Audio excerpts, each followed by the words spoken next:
Chilli powder అన్ని రకాల వంటలకు పచ్చళ్లకు సరైన chilli powder. No colour, no chemicals.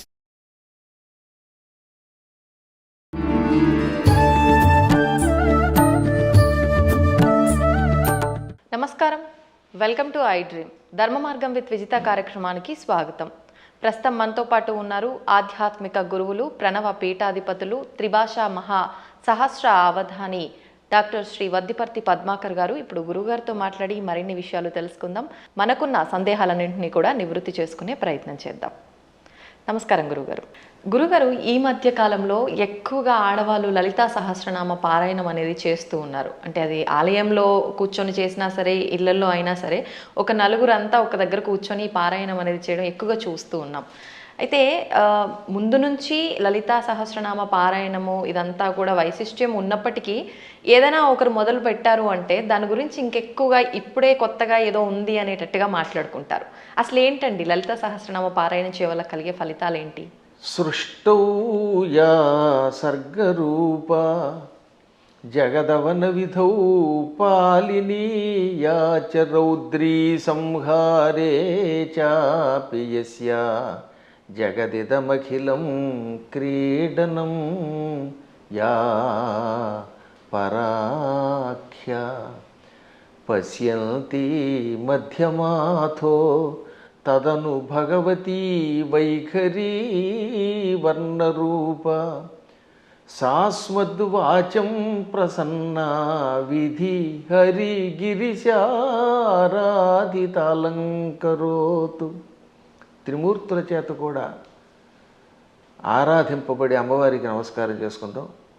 నిజానికి అమ్మవారి ఉపాసన ఇవాటిది ఎప్పటిదీ కాదు, ఎన్నో యుగములుగా వస్తూనే ఉన్నది. పార్వతీమాతని ఎంతో భక్తి శ్రద్ధలతో ఆరాధించినట్టుగా శ్రీరామచంద్రుడు పురాణాల్లో ఉంది. రామాయణంలో కూడా విశ్వామిత్రుడితోటి ప్రయాణం చేస్తున్న రామలక్ష్మణులు దారిలో కుమారస్వామి కథ, గంగావతరణ కథ, పార్వతీ పరమేశ్వరుల కథ ఇవన్నీ శ్రద్ధగా విన్నారా లేదా? అప్పుడు కూడా రామచంద్రుడు పార్వతీదేవిని ఎంతో భక్తితో మనస్సులో ఉపాసించిన వాడే. కాకపోతే ఈ కలియుగంలో ఉన్న మానవుల లక్ష్యం ఏంటంటే కొత్తగా ఒకళ్ళు పారాయణ చేస్తే అదే పారాయణ చేయటం వల్ల ఇదేదో కొత్తగా వచ్చింది అన్నట్టుగా దాన్ని ప్రచారం చేస్తున్నారు. కానీ దానికి ఈ సమస్తోప కార్యక్రమాలు కూడా, ఈ ఉపాసనా కార్యక్రమాలన్నీ కూడా ఎప్పుడూ యుగయుగాలుగా ఉన్నాయి. ఇప్పుడు నేను చదివిన శ్లోకం దేవీ భాగవతంలో ఆది మంత్ర శ్లోకం కాబట్టి దేవీ భాగవతం వేదవ్యాసుని చేత రచింపబడింది. దేవీ భాగవతము భాగవతం రెండూ కలిస్తేనే భాగవతం. అది పాండిత్యం ఉన్న వాళ్ళకి తెలుస్తుంది, సంస్కృతం మీద పట్టున్న వాళ్ళకి తెలుస్తుంది. ఇతరుల యొక్క వ్యాఖ్యానాలు చదువుకుని వాళ్ళ శ్లోకాల తాత్పర్యాలు తెలుసుకునే వాళ్ళకి మాత్రం తెలియదు అనుకోండి. అందులో ఈ లలితా సహస్రనామం యుగ యుగాల చరిత్ర కలిగినది. మహానుభావులు ఎంతోమంది ఉపాసించారు. అమ్మవారి గురించిన ఉపాసన మహాభారతంలో ఆదిపర్వంలో కనపడుతుంది, సభాపర్వంలో కనపడుతుంది, అరణ్యపర్వంలో కనపడుతుంది, ఇంకా విరాట పర్వంలో చెప్పేకర్లా. ఇప్పుడు ఈ లలితా సహస్రనామంలో ఉన్న నామములను గుదిగురిచ్చి ఒక స్తోత్రంగా ధర్మరాజు చేశాడు. ధర్మరాజు విరాటరాజు గారి కొలువులోకి వెళ్లే ముందు ఒక ఆలయం ప్రాంగణం దగ్గర నిలబడి అమ్మవారిని 24 శ్లోకాల్లో స్తోత్రం చేశాడు. ఆ తర్వాత వీళ్ళంతా మారువేషాలు వేసుకుని విరాటరాజు గారు కొలువులోకి వెళ్ళారు. కానీ చిత్రం ఏంటంటే నిజానికి అమ్మవారిని స్తోత్రం చేసింది ఎవరు? ధర్మరాజు. ఎక్కడ? మహాభారతంలో విరాట పర్వంలో విరాటరాజు గారి కొలువు దగ్గరికి వెళ్లే ముందనమాట. అంటే ధర్మరాజు గారేమో కంకుబెట్టి అనే పేరుతోటి, భీముడు వంటలవాడు వలలుడు వేషంలో, అర్జునుడు పేడి రూపంలో, బృహన్నల రూపంలో, నకుల సహదేవులు వరుసగా అశ్వనీ పాలకులు, అశ్వపాలకులను గోపాలకులుగా వెడుతున్నారు. ద్రౌపదీదేవి మానిని అనే పేరుతోటి వెడుతోంది, మాలినిగా, ఇది సైరంధ్రిగా. విరాట పర్వాన్ని నర్తనశాలగా సినిమా తీశారు. అందులో ఏం చేశారనమాట, ధర్మరాజు గారు అమ్మవారిని స్తోత్రం చేస్తే ద్రౌపది స్తోత్రం చేసినట్టుగా జననీ శివకామిని అని పాట పెట్టారు. నిజానికి జననీ శివకామిని అందంగా పీసుశీల గారు అద్భుతంగా పాడిన స్తోత్రం నిజానికి ఎవరు చేశారనమాట అది? ఆ స్తోత్రం ధర్మరాజు చేశాడు. కాబట్టి ధర్మరాజు కూడా అమ్మవారిని ఉపాసన చేశాడు. ఇక ఆ తరువాత మరికొద్దిసేపట్లో భగవద్గీత ప్రారంభం అవుతుందనగా అర్జునుడు అమ్మవారిని 14 శ్లోకాల్లో స్తోత్రం చేశాడు. నమస్తే సిద్ధశానాని ఆర్యే మందరవాసిని కుమారి కాళి కాపాలి కపిలే కృష్ణ పింగళే భద్రకాళి నమస్తుభ్యం మహాకాళి నమోస్తుతే చండి చండి నమస్తుభ్యం తారిణి వరవర్ణిని అంటూ 14 శ్లోకములతో అమ్మవారిని స్తోత్రం చేశాడు. ఆ స్తోత్రాల్లో ఉన్న నామాలన్నీ లలితా సహస్రనామంలోవే. వాటిని ఇంకొక రకంగా గుదిగుచ్చి ఈయన స్తోత్రం చేశాడు. కాబట్టి వీళ్ళు అమ్మవారిని ఉపాసించారు. కాబట్టి అమ్మవారిని ఉపాసించటం అర్జునుడు చేశాడు కృష్ణుడి సలహా మీద, ధర్మరాజు గారు చేశారు. ఇంకా ఆశ్చర్యం, మనందరం ఎంతో ప్రామాణికంగా భావించే భాగవతం ఉందా? అవునండి. ఈ భాగవతంలో ద్వారకా నగరంలో శ్రీకృష్ణ పరమాత్ముడు సత్యభామాదేవి యొక్క తండ్రి సత్రాజిత్ అభాండం వేస్తే అభాండం నుంచి బయటపడడం కోసం వెళ్ళాడు. ఏది? మణి కోసం, శమంతక మణి కోసం.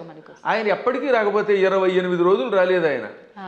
ఆ లోపు అమ్మవారిని స్తోత్రం చేశారు, అమ్మవారిని పూజించారు. ఎవరు? ఆయన భార్య రుక్మిణీదేవి, పక్కనున్నటువంటి మహానుభావుడు దేవకి వసుదేవులు అందరూ కూడా అమ్మవారిని పూజించారు. అప్పుడు అమ్మవారు ఏమంటుంది? బాలామణితో మణితో హేలాగతి వచ్చు వనరు హేక్షణుడనుచు అని అమ్మవారు పలికింది. తొందరలో శ్రీకృష్ణ పరమాత్ముడు భామామణితో వస్తాడు. అక్కడ భామామణి అంటే జాంబవతి, జాంబవతిని తీసుకొస్తాడు, మణితో వస్తాడు, జాంబవంతుడిని జయిస్తాడు, ఆయనకి కీర్తి వస్తుంది అని అమ్మవారు పలికింది. కాబట్టి సాక్షాత్తు శ్రీకృష్ణ పరమాత్ముడు అంతటి వాడు పునఃస్థాపన చేసిన ద్వారకా నగరానికి అధిష్టాన దేవత అంబిక. అంబిక అనే పేరుతో ఉన్నది. ఈ భాగవతంలో ఉన్నది, ఇంకెవరో పద్మాకర్ గారు రాసింది కాదు. కాబట్టి అమ్మవారి ఉపాసన ఎంత ప్రాచీనమో ఆలోచించండి. అలా ప్రాచీన కాలం నుంచి అందరూ అమ్మవారిని ఉపాసిస్తున్నారు. శక్తిని ఉపాసించకుండా ఎవడుంటాడు? ఇప్పుడు వెర్రి పెరిగిపోయి కొట్టుకోవడాలు పెరిగిపోయాయి. కాబట్టి అమ్మ లలితా సహస్రనామాలు, ఈ అమ్మవారి ఉపాసన యుగయుగాల చరిత్ర కలిగినది. అందులో ఇప్పుడు ఏంటంటే కలియుగంలో శక్తి కల్పం అవటం వల్ల ఎక్కువ పెరుగుతుందట. దీనివల్ల ఎక్కువ లాభం కూడా ఉన్నది. ఇప్పుడు మేము ఉన్నాం, నిత్యం చేసేది భాగవత సప్తాహం. నాకు కృష్ణ పరమాత్ముడు ఎంతో, అమ్మవారి ఉపాసన చేసే ఉపాసనేమో అమ్మవారిది, కానీ మానసికంగా లోపల కనబడేది కృష్ణుడు. అర్చన అభిషేకం చేసేది శివుణ్ణి. కాబట్టి శివుడైనా కృష్ణుడైనా అమ్మైనా ఉన్నది ఒకే చైతన్య స్వరూపం. ఆ జ్ఞానం కలిగిన వాడు, వాడి స్థాయి వేరు. జ్ఞానం లేనప్పుడు రూపాలతో మాత్రమే కొట్టుకునే అజ్ఞానుల స్థాయి వేరు. అందుకే లలితా సహస్రనామం వీటికి అతీతమైన చైతన్య స్వరూపం అది. గురుగారు, ఇప్పుడు మీరు అన్నారు అమ్మవారైనా కృష్ణుడైనా శివుడైనా అంతా ఒకటే శక్తి స్వరూపము, మూర్ఖులు అని చెప్పి. ఈ మధ్య కాలంలోనే నాకు జరిగిన ఒక ఎక్స్పీరియన్స్, నేను ఎక్కువగా శివుణ్ణి ఆరాధిస్తూ ఉంటా. ఎందుకు అనవసరంగా నువ్వు శివుణ్ణి ఆరాధిస్తున్నావు, అమ్మవారిని పట్టుకో, శివుణ్ణి ఆరాధిస్తే ఏం ఫలితం లేదు, వాడు పిచ్చోడు, ఇంకా ఎక్కువ ఇబ్బందులు పెడతాడు అని చెప్పి అన్నారు. దానికి నేను ఏం సమాధానం చెప్పాలంటారు? నేను ఎలా నిర్ణయం తీసుకోవాలంటారు? అవతల మూర్ఖులు అయితే వాళ్ళకి ఏం సమాధానం చెప్పద్దు, మన పని మనం చేసేద్దాం. కొంచెం జ్ఞాని అయితే అజ్ఞానంతో కాకుండా కొంత జ్ఞానం కలిగితే వాడికి సమాధానం చెప్పచ్చు. అందుకే భర్తృహరి సుభాషితాలు చాలా గొప్పవి. అజ్ఞ సుఖమారాధ్య. అజ్ఞ అంటే ఏమీ తెలియని వాడు ఉన్నాడు, మూర్ఖుడుగా. వాడు మూర్ఖుడు కాదు, ఏమీ తెలియని వాడు. ఏమీ తెలియని వాడికి బాగు చేయొచ్చట. అజ్ఞ అంటే ఏమీ తెలియని వాడు, సుఖం ఆరాధ్య బాగా చెప్పడానికి అర్హుడు. ఏమీ తెలియని వాడు కూర్చోబెట్టి చెప్పచ్చు. అంతే. సుఖతరం ఆరాధ్యతే విశేషజ్ఞ. బాగా చదువుకున్న పండితుడికి చెప్పచ్చు, ఏమీ తెలియని వాడికి చెప్పచ్చు, బాగా తెలిసిన వాడికి చెప్పచ్చు. జ్ఞానలవ దుర్విదగ్ధం బ్రహ్మాపి నరన్నరంజయతి. జ్ఞానలవ దుర్విదగ్ధుడు అంటే అర్థం ఏంటనమాట? తెలుసున్నది ఎంత, లవము అంటే కొంచెం, కొంచెం తెలుసు కానీ అన్నీ తెలుసని వాడికి అహంకారం. ఈ మధ్యన అలాంటి వాళ్ళు ఎక్కువైపోయారంట యూట్యూబ్లో. వాడికి ఏం తెలియదు, నాకు తెలుసని అహంకారం. అలాంటి మూర్ఖుణ్ణి బ్రహ్మాపి నరన్నరంజయతి. అటువంటి నరుణ్ణి బ్రహ్మ కూడా బాగు చేయలేట. వాడికి ఏం చెప్పలేడు, బ్రహ్మ వచ్చి చెప్పినా వెండవాడు. అందుకే కొంతమంది మూర్ఖులు చూసారా, నేను దేవుడు చెప్పినా చేయను, దేవుడు వచ్చి దిగొచ్చినా విన్నంటాడు. వీడి మొహానికి దేవుడు దిగి వస్తాడా? ఏ దేవుడే కదా, దెయ్యం కూడా దిగిరాదు. అంచేత అటువంటి వాళ్ళకి మనం చెప్పక్కర్లేదు, మన పని మనం చేయాలి. కానీ ఒక గొప్ప అద్భుతమైన శ్లోకం ఆది శంకరాచార్యుల వారు మనలాంటి వాళ్ళ కోసమని దేవి అపరాధ క్షమాపణ స్తోత్రంలో రాశారు. ఆ స్తోత్రం పేరేంటి? దేవి అపరాధ క్షమార్పణ స్తోత్రం. అమ్మా నన్ను క్షమించు అని చిట్ట చివరి చెప్పే స్తోత్రం. అద్భుతమైన స్తోత్రం అది. కొంతమంది వాళ్ళు అది కూడా ఆయన రాయలేదని పిచ్చివాదం చేసేవాళ్ళు ఉంటారు, వాళ్ళని మనం పక్కన పెట్టేద్దాం. కానీ చితాభస్మాలేపో గరళమశనం దిక్పటధర జటాధారి కంఠే భుజగపతిహారీ పశుపతి కపాలీ భూతేశో భజతి జగదీశైక పదవీం భవాని త్వత్పాణిగ్రహణ పరిపాటీ ఫలమిదం. భవాని అంటే ఓ పార్వతి, నీ భర్త శివుడి దగ్గర ఏముందమ్మో గొప్పతనం, ఇది ఎంత గొప్పగా ఉంటుంది. ఈ స్తోత్రం చివరిదాకా వినాలి జాగ్రత్తగా. ఆయన చితాభస్మాలేప, ఎవడో శవాన్ని తీసుకెళ్ళి శ్మశానంలో కాల్చారు. ఆ కాల్చగా వచ్చిన బూడిని ఏమంటారు? చితాభస్మము. చితి మీద నుంచి వచ్చినటువంటి భస్మం. ఆ భస్మాన్ని ఆలేప, ఒంటికి పూసుకుంటున్నవాడు. మనం గంధం పూసుకుంటాం అంటే మా బొట్టి వాళ్ళం పూర్వం గంధం అరగ తీసుకు పూసుకునేవాళ్ళం. మీ బొట్టి వాళ్ళు ఈ మధ్యన పెర్ఫ్యూమ్స్ వచ్చాయి కదా, కిష్కం కిష్కం అనేది ఏదో కొట్టుకుంటాడు, మళ్ళీ అందులోంచి గాలి వస్తుంది, అందులోంచి వచ్చేది గాలేగా పొగేగా అని మళ్ళీ అడ్వర్టైజ్మెంట్లు. సరే ఏది ఏమైనా మొత్తం మీద సుగంధ ద్రవ్యాలు పూసుకుంటారు. ఆయన మాత్రం ఒంటికి ఏం చేస్తాడు? కాష్టంలో బూడిద పూసుకుంటాడు. పోని ఆహారం ఇడ్లీలో చపాతీలో బూరిలో గారెలో దద్దోజనో తిండు గరళ వశనం విషమే ఆహారంగా స్వీకరించాడు. ఇంకా మంచి బట్టలు కట్టుకుంటున్నాడా? కనీసం పద్మాకర్ గారైనా అంతో ఎంతో మంచి లాల్చీ వేశారు. కానీ ఆయన దిక్కులే వస్త్రం. దిక్కు అంటే తూర్పు మొదలుకు అన్ని దిక్కులు. పటము అంటే వస్త్రం. దిక్పటధర అంటే దిక్కులను వస్త్రముగా ధరించేవాడు. అదే దిగంబరుడు అంటే. దిక్కు అంబరహ దిగంబరహ. అంబరం అంటే వస్త్రం. దిక్కులు వస్త్రంగా ధరించేటంటే అర్థం ఏంటమ్మా? ఇప్పుడు ఉదాహరణకి ఈ గదే పద్మాకర్ గారికి బట్ట అంటే ఇంక వేరే వస్త్రం వేసుకోలేదు. అది దిక్కులు వస్త్రంగా ధరించేటంటే ఏ బట్టలు లేకుండా ఉన్నాడు. అక్కడికి అది అయిపోయింది. ఇక తర్వాత ఏమంటున్నాడైనా? జటాధారి, చక్కగా క్రాఫ్ దువ్వుకోడు, కర్లింగులు లేవు, కటింగులు లేవు, జడలు అట్టలు కట్టేసి ఉంటాయి. ఆ అట్టలు కట్టిన జడల్ని ధరిస్తున్నాడు. మెడలో బంగారపు గొలుసు ఒక్కటి కూడా లేదు. భుజగపతిహారి, బుస్సుమని మీదకు వచ్చే కాటురాజు గారిని మెడలో వేసుకున్నాడు ఆయన. పావుని గొలుసుగా వేసుకున్నాడు. పశుపతి, ఇంకా ఆయన ఎవరికి అధిపతి? పశువులకు అధిపతి. చేతిలో చూస్తే ఏ కంచమో ఆకో పుచ్చుకుని వాళ్ళంతా బఫేని పెడుతున్నారుగా. ఆయన స్వామివారు ఏం చేస్తున్నారట? కపాలం ధరిస్తాడు. భిక్షాపాత్రగా చేతిలో పుర్రిని ధరించాడు, బ్రహ్మ కపాలాన్ని. భూతేశ, భూతాలకు అధిపతి. ఇవన్నీ అవలక్షణాలు పైకి కనపడ్డాం. కానీ ఇన్ని అవలక్షణాలున్న జగదీశైక పదవీం భజతి అంటే సమస్త లోకాలకి ఈశ్వరుడు అవుతున్నాడు. జగదీశ్వరుడు అనగా సమస్త లోకాలకి అధిపతి, చక్రవర్తి. అన్ని లోకాలని పరిపాలించడానికి కావలసిన అర్హతలు వచ్చేసి ఆయనకి. లోకాలన్నిటినీ పరిపాలిస్తున్నాడు. కారణం ఏమిటో తెలుసా? భవాని త్వత్పాణిగ్రహణ పరిపాటి ఫలమిదం. నీ పాణిగ్రహణం చేశాడు, నీ చెయ్యి అందుకున్నాడు అంటే నిన్ను పెళ్లి చేసుకున్నాడు. అమ్మ ఆయనలో అన్ని అవలక్షణాలే, అయినా లోకాలను పరిపాలిస్తున్నాడు. కారణం నిన్ను పెళ్లి చేసుకోవడం. ఇదంతా నీ అనుగ్రహం. అంటే ఇందాక ఒక ఆవిడ చెప్పిందనోగా, ఏమని? అమ్మవారిని పూజిస్తే లాభం ఆయన దగ్గరే ఉంది అని. ఈ పై శ్లోకం యొక్క తాత్పర్యం ఇలా కనపడుతుంది. అంటే ఇందాక మీరు అన్నట్టు మిడిమిడిగా తెలుసుకొని మాట్లాడే మాట. ఇప్పుడు ఈ శ్లోకంలో ఉన్న అంతరార్థం తెలిస్తే మనకు ఆశ్చర్యం కలుగుతుంది. సామాన్యుడి భాషలో చెప్పాలంటే వాడికి పిచ్చెక్కుతుంది. ఇప్పుడు అమ్మవారిని పార్వతి అనలేదండి. పార్వతి అంటే పర్వతరాజు కూతురు, పుట్టింటి వారి పేరుతో పిలవాల. భవాని అన్నాడు ఆయన. భవాని అంటే అర్థం ఏంటి? భవస్య పత్ని భవాని అంటే శివుడి పెళ్ళామా. దాని అర్థం ఏంటి? మళ్ళీ అక్కడ ఏమంటాడంటే ఆవిడ్ని ఓ శివుడి పెళ్ళామా అన్నాడు. మనకి ఏమనిపిస్తుంది? ఆవిడ పొగిడినట్టు ఏం లేదు. మళ్ళీ వచ్చేసరికి నువ్వు ఎన్ని గొప్ప లక్షణాలు ఉన్నా, నీ వల్ల ఆయనకు గొప్పతనం వచ్చినా నువ్వు శివుడి పెళ్ళానివే.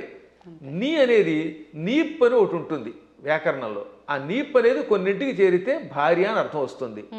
ఆ ఏ ఏ పదాలకి? భవ దానికి నీపు చేరితే భవాని, మృడ నీపు చేరితే మృడాని, రుద్ర నీప్పు చేరితే రుద్రాణి, శర్వ శర్వాణి.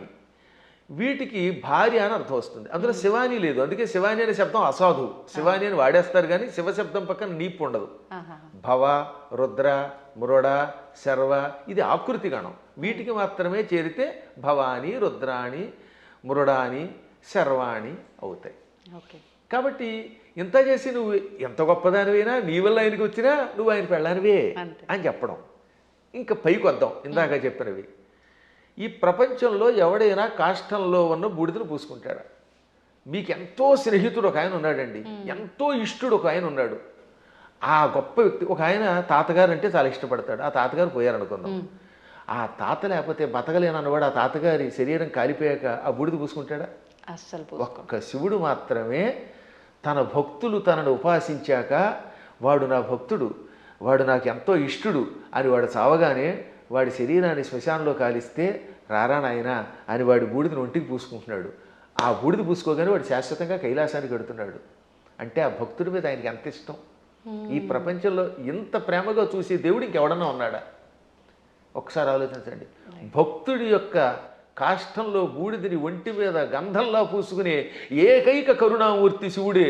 ఆయనకి మాత్రమే శక్తి ఉంది, ఇంకెవడో పూసుకోలేడు. పూసుకుంటే చస్తాడు, బ్యాక్టీరియా వచ్చి చచ్చిపోతాడు ముందు. రెండవది గరళమశనం, పాలసముద్రం చిలికారు. ఈ పాలసముద్రంలో అమృతం వస్తుందనుకుంటే మొట్టమొదటి పుట్టింది విషం. భయంకర కాలకోట విషానికి లోకాలన్నీ కాలి బూడిదైపోయాయి, అందులోంచి పొగొచ్చింది. అందరూ దిక్కులేక శివ రక్షించమని ఆయన దగ్గరికి వెళ్ళారు. ఒక్కడు తాగాడు దాన్ని ఎవడన్నా? ఇంతమంది సోకాళ్ళు దేవతల్లో ఒక్కడైనా దాన్ని తాగి రక్షించాడా? ఒక్క శివుడు మాత్రం పార్వతి కేసు తిరిగి, పార్వతి వీళ్ళు నా పిల్లలు రక్షించమని అడిగారు, తాగేస్తున్నాను అన్నాడు ఆయన. అప్పుడు భార్య తాగమంటుందండి నిజంగాను? ఏ భార్య అయినా సరే, ఏమండి వాళ్ళకి మతి లేకపోతే మీకు మతి లేదా? బాబోయ్ నా మంగళసూత్రం గట్టిగా ఉండాలి, మీరు తాగద్దనాలా? కానీ ఆవిడే ఉంది, తాగేయండి. అందుకే పోతన గారు అక్కడ ఒక అద్భుతమైన పద్యం రాశారు భాగవతంలో అష్టమ స్కంధంలో. మృంగెడివాడు విభుండని, మింగేవాడు తన భర్తని తెలుసు. ఆ మింగేవాడు తన భర్త అని ఆవిడ తెలియదా? తెలుసు. మృంగెడిదియు గరళమనియు, ఆయన మింగేది గరళం విషం తప్ప అమృతం కూల్ డ్రింకు కాదని ఆవిడికి తెలుసు. అది తాగితే ఏం జరుగుతుందో కూడా తెలుసు. అది ఇంకోటి ఎవడన్నా తాగితే చచ్చిపోతాడే తెలుసు. అయినా మేలని ప్రజకుల్ మృంగుమనే సర్వమంగళ మంగళ సూత్రంబునెంత మది నమ్మినదో. ఎంత అద్భుతమైన పద్యం. అయినా ఈ సృష్టి అంతా తన పిల్లలు, మా పిల్లలు బాగుండాలి, వాళ్ళ కోసం ఏమైనా పర్వాలేదు అని త్రాగమన్నది. తాగమండవే కాదు, తన మంగళసూత్రాన్ని అంత నమ్మింది. శివుడు నా మెడలో మంగళసూత్రం కట్టాడు, కట్టాక ఆయనకి ఏం అవ్వదు, నా మెడలో ఆయన కట్టిన మంగళసూత్రం ఉండగా ఈ విషయం కూడా ఆయన ఏమీ చేయదనే నమ్మకంతో తాగమన్నదట. అది వాళ్ళ దంపత్య యొక్క బంధం. ఆ దంపతులు ఇద్దరిలో ఎవరు గొప్ప ఎవరు తక్కువ అంటే అది అజ్ఞానం. ఈవిడ వల్ల ఆయన, ఆయన వల్ల ఈవిడ. ఇంతకీ ఎందుకు చెప్తున్నానంటే నేను, అంతటి కాలకోట విషమును టక్కన చేతిలోకి తీసుకుని ఇంత నేరేడు పండు ముద్దగా మార్చి మింగాడు ఆయన. మింగడం కూడా కంఠంలో ఎక్కడ పెట్టుకున్నాడు, సరిగ్గా ఈ కంఠం దగ్గర పెట్టాడు. లోపల లోకాలు ఉన్నాయట, బయట లోకాలు ఉన్నాయి. విషం బయట ఉంటే బయట ఉన్న లోకాలని బూడిద చేస్తుంది, కడుపులోకి వెడితే కడుపులో ఉన్న లోకాలు బూడిదైపోతాయి. ఇక లోకములు లేని ఏకైక స్థానం ఆయన కంఠాన్ని మాత్రమే అట్టే పెట్టాడు. కంఠంలో లోకాలు లేవు, అందుకని గొంతుకులో పెట్టాడు. ఇక్కడుంటే ఎవరికీ ప్రమాదం లేదు కనుక. ఇప్పుడు మీకు ఒక కాఫీ ఇస్తాం, తాగండి.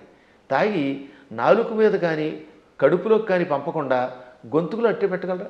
అస్సలు సాధ్యం. గుట్టక వేస్తే టక్కన కిందకి దిగిపోవాల్సిందే, లేదా అతి కష్టమే నోట్లో పెట్టాలి. అది కూడా ఎంతసేపు పెట్టగలం, బయటనే ఉమ్మాలి, అవునా? అటువంటిది అంత కాలకోట విషయాన్ని ఇక్కడ బంధించే శక్తి ఏ దేవతకు ఉంది? ఒక్క శివుడికి ఉన్నది. అందుకే తెల్లని శివుడి శరీరం కూడా, శివుడు కూడా నాలా అందంగా తెల్లగా ఉండేవాడు. ఈ విషం కంఠంలోకి వెళ్ళాక నీలంగా మారిపోయి శ్రీకంఠుడు గరళకంఠుడు అయ్యాడు. అది ఆయనకు ఒక ఆభరణం అయింది, కీర్తి తెచ్చిపెట్టింది. అందువల్ల గరళవశనం అంటే అంతటి విషాన్ని ఆహారంగా స్వీకరించి గొంతుకులో పెట్టినవాడు ఆయన తప్ప ఎవడున్నాడమ్మా? ఇంకా ఆకాశాన్ని జుట్టుగా మార్చుకొని అట్లగట్టేలా జడలు పెట్టాడు. ఆకాశంలో ఉన్న మబ్బులు అవన్నీ ఆయనకి కేశములైపోయాయి, వ్యోమకేశుడు ఆయన. అందువల్ల జటాధారి. మెడలో వాసుకి అని పిలువబడే ఒక భయంకర సర్పాన్ని ఎవడు పెట్టుకోగలుగుతాడు? ప్రపంచంలో పాముల్ని భరించే శక్తి ఇద్దరికి ఉంది. ఒక ఆయన పాము మీద పడుకున్నాడు, శ్రీ మహావిష్ణువు ఆదిశేషుడి మీద. ఇంకోటి ఎవడు ఆయన భరించలేడు. ఆ వాసుకినేమో మెడలో ఈయన గొలుసులో వేసుకున్నాడు. అలా విషసర్పమును కూడా ఆభరణంగా ధరించావు. పశుపతి అంటే మనందరం పశువులం, జీవులందరినీ ఏమంటారు? పశువులు. ఇంగ్లీష్లో కూడా man is a social animal అంటారు, గుర్తుపెట్టుకోండి. సంస్కృతంలో కూడా అంతే. పశువులు జంతువునాం నరజన్మ దుర్లభం, ఈ జంతువులలో మానవ జన్మే దుర్లభము. కాబట్టి ఏ లాంగ్వేజ్లో అయినా సరే పశు శబ్దమునకు ప్రాణులు అని అర్థం. ప్రాణులందరినీ పరిపాలించేవాడు ఆయన పశుపతి అంటే.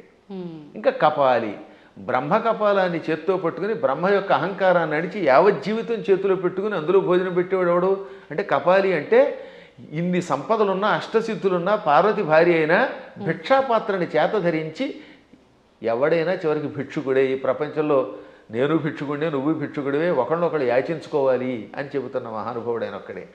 ఓకే. ఇంకా భూతేశ, భూతములు అంటే మీరు అనుకున్నట్టుగా హేహాన్ మీదకి వచ్చే భూతాలు కాదు, పంచభూతాలు. ఈ పృథివ్యాపస్తేజో వాయురాకాశములు, భూమి, అగ్ని, జలము, వాయువు, ఆకాశం అనే పంచభూతములు, ఇక ప్రాణులు, వీళ్ళందరికీ అధిపతి. అందుకే ఆయన జగత్తుకి ఈశ్వరుడు అయ్యాడు. అందువల్ల నువ్వేం చేసావు? ఆయన గొప్పతనం గ్రహించి ఆయన కోసం తపస్సు చేసి ఆయనే భర్త అవ్వాలని దగ్గరికి వెళ్ళి పార్వతి అని పేరున్నదానివి భవాని అయిపోయావు, ఆయన భార్యవి. అందుకే ఇప్పటికి కూడా ఇంగ్లీష్ వాళ్ళు మన సంస్కృత సంప్రదాయాల్లో కొన్ని పాటిస్తున్నారు. ఉదాహరణకి పద్మాకర్ గారి భార్య ఉంది, ఆవిడ ఏమన్నా మిసెస్ పద్మాకర్ అంటారా లేదా? అంటారు. రంగవేణి గారిని పిలవకుండా అంటే భవానీలాగా. పార్వతి కాస్త ఆయన భార్య అయ్యాక మిసెస్ శివ అయ్యింది, ఆ మాట భవానీ అన్నాం అంతే టెక్నిక్గా. అంటే ఎంత గొప్ప శక్తి! శివుడి భార్యని అనిపించుకోవడానికి ఇష్టపడుతోంది కానీ నేను పార్వతిని ఫలానా వాళ్ళ పుట్టింటి వారి సంబంధమైందని అనిపించుకోవడానికి ఆవిడ ఇష్టపడటం లేదు. ఈ లక్షణాలు ఆయనలో గొప్పవి కాబట్టే ఆయనని నువ్వు వరించావు, నీ వల్ల ఆయన పార్వతీ వల్లభుడయ్యాడు. ఈ విధంగా ఇద్దరు గొప్పవారే. ఇంక చివరిగా దిక్పటధరహ అంటే దిక్కులే వస్త్రములంటే మొత్తం ప్రపంచం అంతా వ్యాపించినవాడు. అది వ్యాపిస్తే కదా బట్ట అయ్యేది. మీరు ఆలోచించండి, తూర్పు, పడమర, ఉత్తరం, దక్షిణం, ఆగ్నేయం, నైరుతి, ఈ వాయువ్యం, ఈశాన్యం అని పిలువబడే దిక్కులు పైన కింద ఉన్నవి మనకు బట్ట అవ్వాలంటే మనం అంత శరీరం కలిగిన వాళ్ళు అయ్యి ఉండాలి. ఇప్పుడు నాకు ఈ గది బట్ట అవ్వాలంటే నేను గది అంతా నిండిపోవాలి, అప్పుడు ఈ గదిని నేను బట్టగా ధరించగలను. అవునా? అందువల్ల సర్వవ్యాపకుడని అర్థం.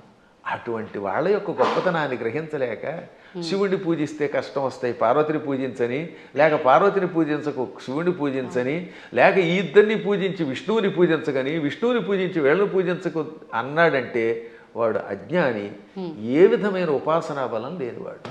అందువల్ల వీటికి అతీతంగా సర్వవ్యాపకుడైన శివుడు ఆయన ఏకో దేవ, ఏకో దేవ కేశవో వా శివో వా, ఒకడే దేవుడు. నువ్వు శివుడను, కేశవుడను, పార్వతి అను, లేక లక్ష్మి అను, సరస్వతి అను, కుమారస్వామి అను, విఘ్నేశ్వరుడను, ఇన్ని రూపములతో కనపడుతున్న పరమాత్మ ఒక్కడే.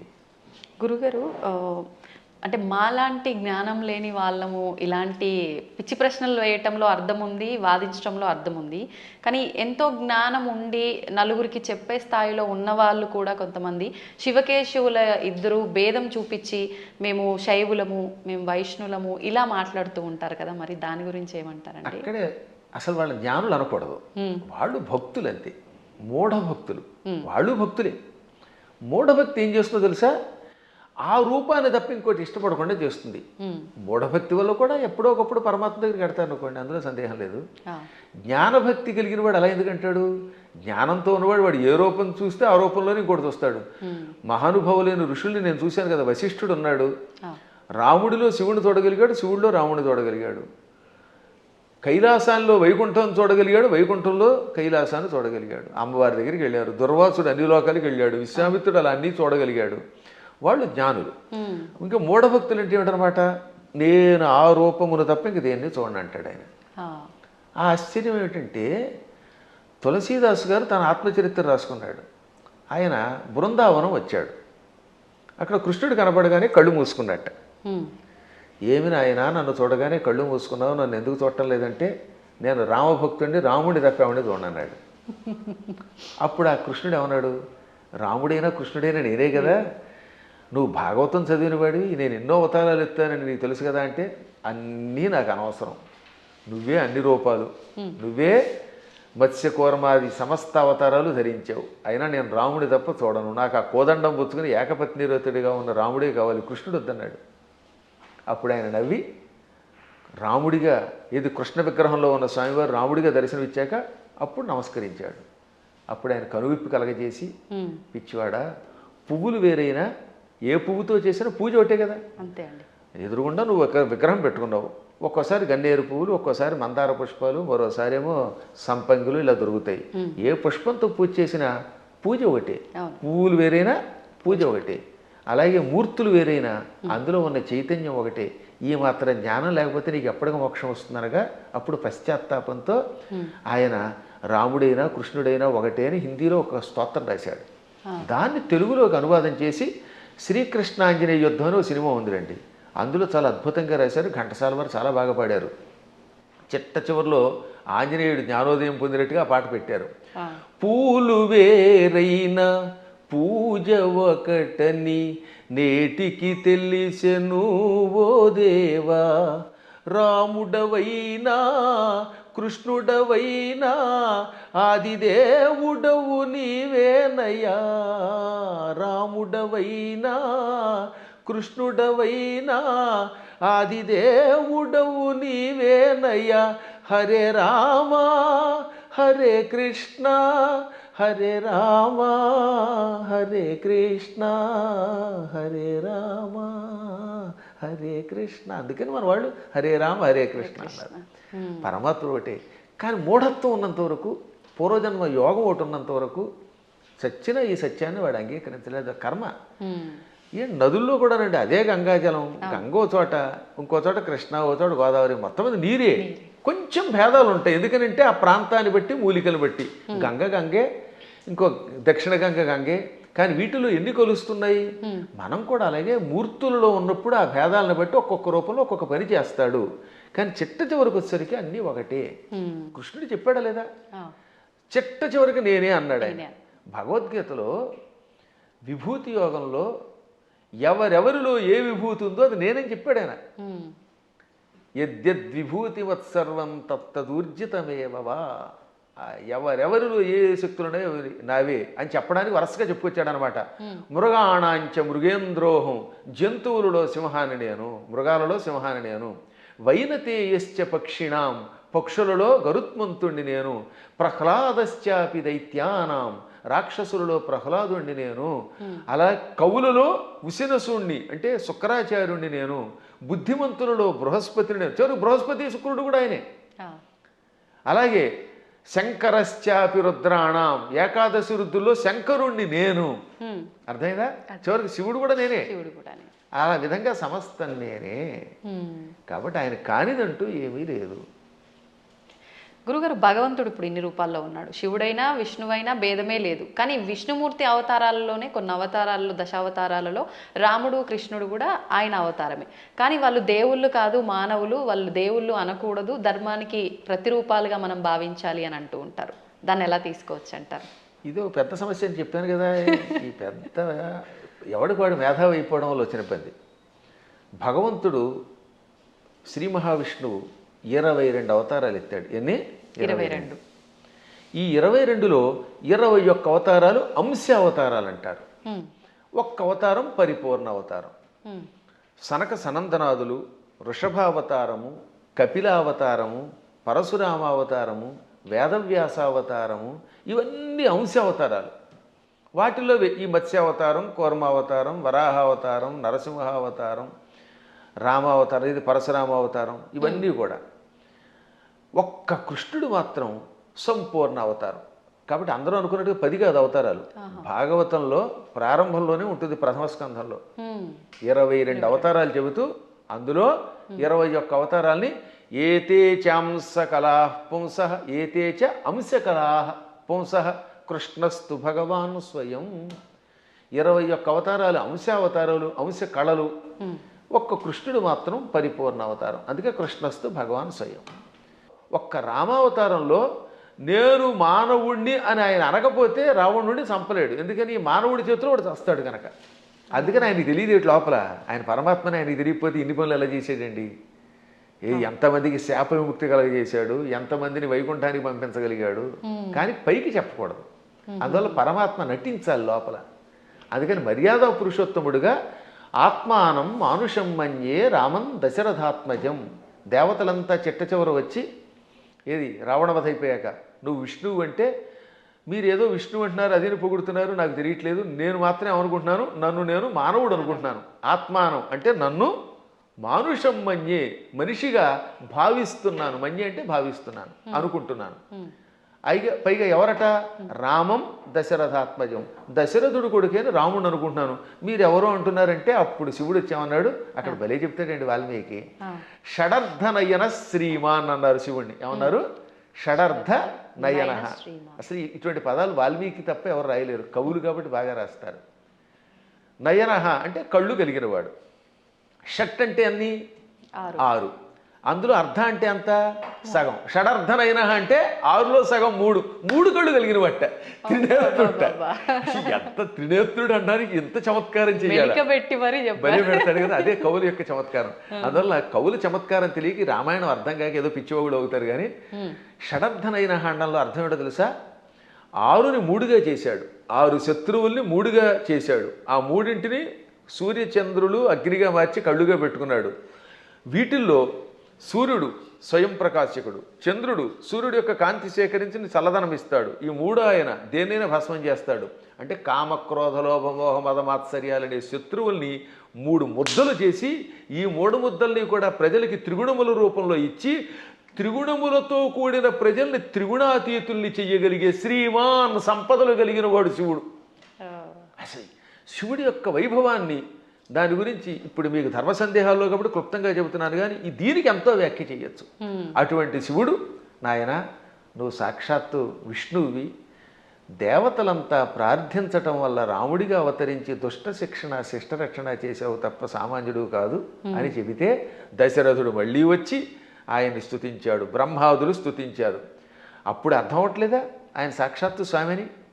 కాబట్టి అవేమో ఏదో మానవ అవతారాలంటే ఎలా ఒప్పుకుంటాం? మానవుడిగా అవతరించి మానవుడిగా నటించి ధర్మమును లోకమునికి ఇచ్చిన ఆది విష్ణువు. అది మర్చిపోకూడదు మనం. మళ్ళీ మనకి ఇలాంటి అనుమానాలు మనకి రాకుండా, రాముడు నేను మానవుడన్నా మనకు అనుమానం రాకుండా ఉండడానికి శివుడు మొదలైన వాళ్ళకే చెప్పించాడు. చిట్ట చివర పట్టాభిషేకంలో ఏం చెప్పాడు వాల్మీకి? ఆదిదేవో మహాబాహు హరిర్నారాయణ ప్రభు సాక్షాద్రామో రఘుశ్రేష్ఠ శేషో లక్ష్మణ ఉచ్యతే. ఇది పట్టాభిషేకంలో చిట్ట చివరి శ్లోకాలు.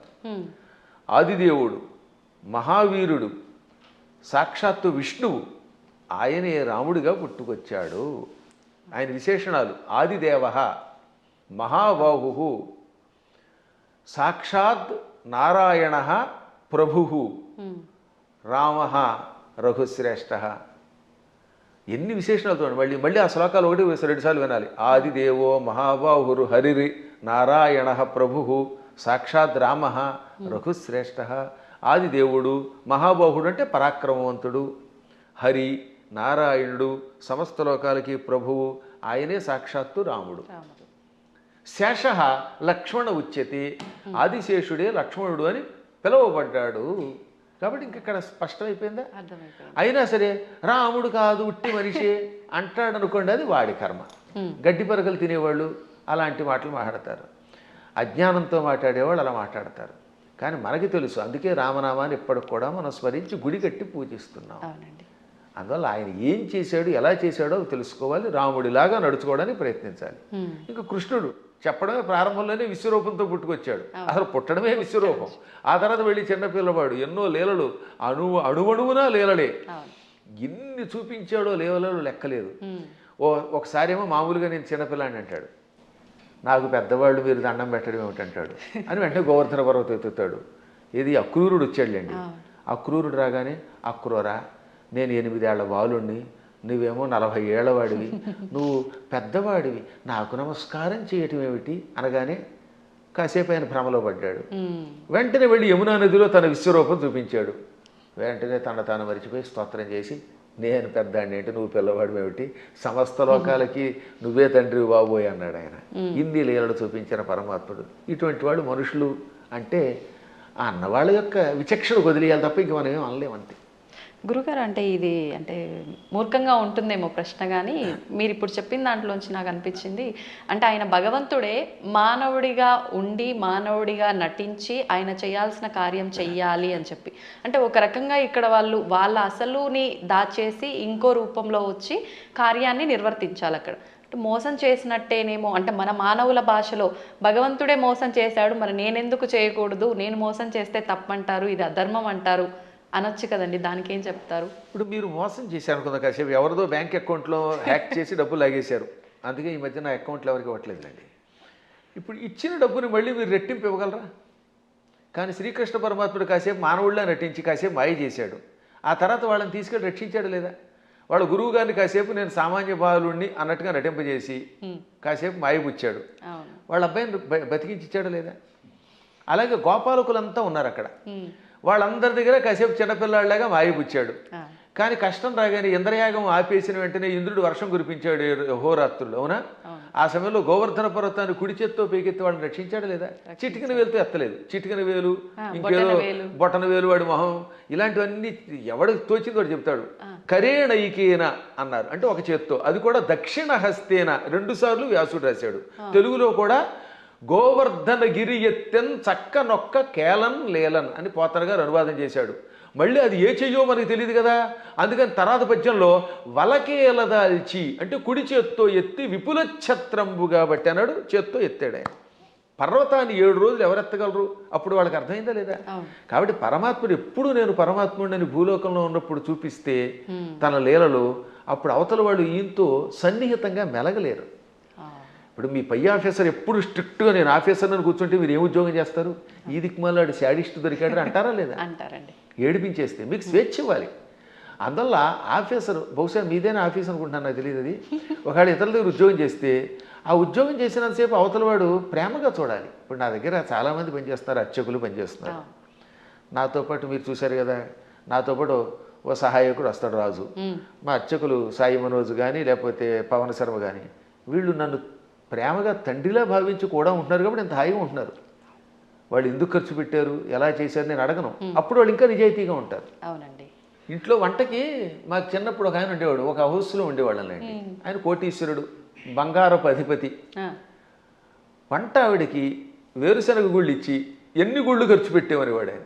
ఎన్ని గ్రాములు కాదు, 100 గింజలు ఇచ్చి ఈ పూటకి 10 గింజలు, రేపు మళ్ళీ పోపులో 10 గింజలు, 10 మినప గింజలు, 10 శనగ గింజలు ఉన్నారు. అయ్యో మీ అదృష్టం వల్ల మీకు మంచివాళ్ళు దొరుకుతున్నారమ్మా, నా బొట్టి వాళ్ళు మహానుభావులు దొరుకుతారు కాబట్టి మీకు తెలియట్లేదు. కానీ బయట ఇలాంటి పిసినగొట్లే ఎక్కువ మంది ఉన్నారు. కాబట్టి ఎందుకు చెప్తానంటే ఈ లెక్కలన్నీ అడిగితే ఆ వంట ఆవిడ ఇంట్లో పని చేయగలదా? అస్సలు చేయలేదు. ఆఫీసర్ల దగ్గర మనం ఉద్యోగం చేయగలమా? అందువల్ల ఏమవుతున్నట్టు వాళ్ళు బిగుసుకుపోయి స్ట్రిక్ట్గా ఉండి అనుక్షణం ఏడిపిస్తే మనం చేయలేం. అందుకని పరమాత్మ స్నేహితుడిగా, కొడుకుగా, కొన్ని చోట్ల తండ్రిగా, కొన్ని చోట్ల మిత్రుడిగా, కొంతమందికి భర్తగా, మరికొంతమందికి ఇంకో రకంగా, ఇన్ని రకాలుగా నటించి వాళ్ళల్లో ఒకడై సామాన్యుడిలో ఉన్నాడు. అది ప్రేమగా వాళ్ళతో నటించడం తప్ప మోసం చేయటం కాదు. అలా వాళ్ళతో ప్రేమగా ఉండి వాళ్ళ చేత సేవ చేయించుకుంటూ లేక తాను సేవ చేస్తూ కష్టాలు వచ్చినప్పుడు కష్టాలు తొలగించి కొందరికి మోక్షం ఇచ్చి కొందరికి సంపదించి కాపాడాడు. ఇప్పుడు కుచేలుడు ఉన్నాడు, కుచేలుడికి అడగకుండానే ఇక్కడ నుంచే ఇళ్ళు పంపాడు. స్థలం కొనలేదు, రిజిస్ట్రేషన్ లేదు, మున్సిపాలిటీ వాళ్ళకి ప్లాన్ అప్రూవల్కి పంపడం లేదు. కుచేలుడి దగ్గర గుప్పుడు అడుగులు తినగానే అక్కడ ఆయన ఇంట్లో, కుచేలుడి యొక్క నగరాన్ని ఇప్పుడు పోరుబందర్ అంటారు, గాంధీ గారి కుటుంబానికి దగ్గరలోనే ఉంటుంది అది, ఆ ఆలయం ఎప్పటికి కూడా, అది కుచేలుడి ఇల్లు. 7 అంతస్తుల బిల్డింగ్ ఇచ్చేసాడు. అలా ఇవ్వగలిగితే అప్పుడు మనం చెయ్యాలి. అందువల్ల మనం మోసం చెయ్యడం ఎలాగా అనేది కథల్లో నేర్చుకుంటున్నాం, కానీ ప్రేమ చూపించడం, మహిమలు చూపించడం నేర్చుకోవట్లేదు. కాబట్టి శ్రీకృష్ణ పరమాత్ముడు చేసినట్టుగా మనం ఎక్కడ చేయగలుగుతాం? 16,000 మంది రాజకన్యకల్ని నరకాసురుడు జైల్లో పెట్టి హింసించి మానభంగం చేసి ఏడిపించాడు. పాపం దిక్కు లేకుండా అయిపోయారు. ఆ నరకాసురుడిని చంపాడు. చంపగానే ఆ చెరసాల్లో ఉన్న వాళ్ళంతా బయటకు వచ్చారు. ఇంటికి వెడితే మమ్మల్ని ఆదరించేవాళ్ళు లేరు. కొంతమందిని భర్తల్ని చంపి పట్టుకొచ్చాడు, తల్లిదండ్రులు చంపి కొంతమందిని పట్టుకొచ్చాడు. ఇలా రకరకాలుగా తీసుకొచ్చాడు, అత్యాచారం చేశాడు. ఇప్పుడు ఇంటికి వెడితే ఎవరు ఆదరిస్తారు? భర్తలా రానివ్వరు, తల్లిదండ్రులు ఉన్నారో లేదో తెలియదు, మాకు గౌరవం ఉండదు సంఘంలో. అందుకని మమ్మల్ని రక్షించమని మనస్సులో కోరుకుంటే ఈ 16,000 మందిని ఒకేసారి 16,000 మంటపాలు కట్టించి, 16,000 పెళ్లి మంటపాలు, వేదికలు కట్టించి 16,000 మంది మెడలో ఒకేసారి 16,000 రూపములతో మంగళసూత్రం కట్టి పెళ్లి చేసుకున్నాడు. ఇలా చేయమన్నాడు చూద్దాం ఎవడన్నా? నువ్వు కృష్ణుడిలాగా 16,000 మందిని పెళ్లి చేసుకుంటానంటే 16,000 మందికి ఒకేసారి తాళి కట్టగలవా? ఇన్ని మండపాలు ఒకేసారి ఏర్పాటు చేయగలవా? అందరి ఇళ్లలో ఉండగలవా? వాళ్ళందరినీ ఇలా గౌరవంతో కాపాడగలవా? చేయలేవు నీ మొహం. అందువల్ల కృష్ణుడితో పోల్చుకోవాలంటే నీ లెవెల్ అలా ఉండాలి. ఇంకొక విషయం చెప్పాలి ఇక్కడ. ఒక రోజున నారదుడు అంతటి వాడికి అనుమానం వచ్చింది. ఇందులో భాగవతంలోనే, మళ్ళీ ఇంకో పురాణం కాదు, భాగవతంలోనే ఒక రోజున నారదునికి కృష్ణుడి మీద అనుమానం వచ్చింది. ఏది ఇంత నిత్యం నారాయణ అని ఆయనకు కూడా మాయ. ఇదే మాయ అంటే. ఇప్పుడు మీరు నా ఎదురుగుండా కూర్చున్నా మీరు అప్పుడప్పుడు నన్ను కూడా సామాన్యుడని ఎలా మాయలో పడిపోతూ ఉంటారో అలాగా కృష్ణ పరమాత్ముడి నామస్మరణం చేసే నారదుడు కూడా కృష్ణుడిని సామాన్యుడు కదా, ఇంతమంది భార్యలతో ఎలా వేగుతున్నాడు, 16,108 మందితో ఎలా వేగుతున్నాడు పరిశీలించాలనిపించింది. ఇది మాయ అంటారు దీన్ని. అందుకని వెంటనే ముందు ఏం చేశాడు, రుక్మిణీ మాత ఇంటికి వెళ్ళాడు. రుక్మిణీదేవి ఇంట్లో ఇద్దరు రుక్మిణీదేవి గదిలో ఒక మంచం మీద కూర్చొని సరదాగా పాచికలు ఆడుకుంటున్నారు, జోదం ఆడుకుంటున్నారు. రావోయ్ నారద అన్నాడు ఆయన. ఓ నమస్కారం చేసి, ఇప్పుడు రుక్మిణి దగ్గర ఉన్నాడు కదా, ఇక్కడ నుంచి రెండో భార్య జాంబవతి దగ్గరికి వెడదాం. రెండో ఆవిడ జాంబవతి, 3 సత్యభామ.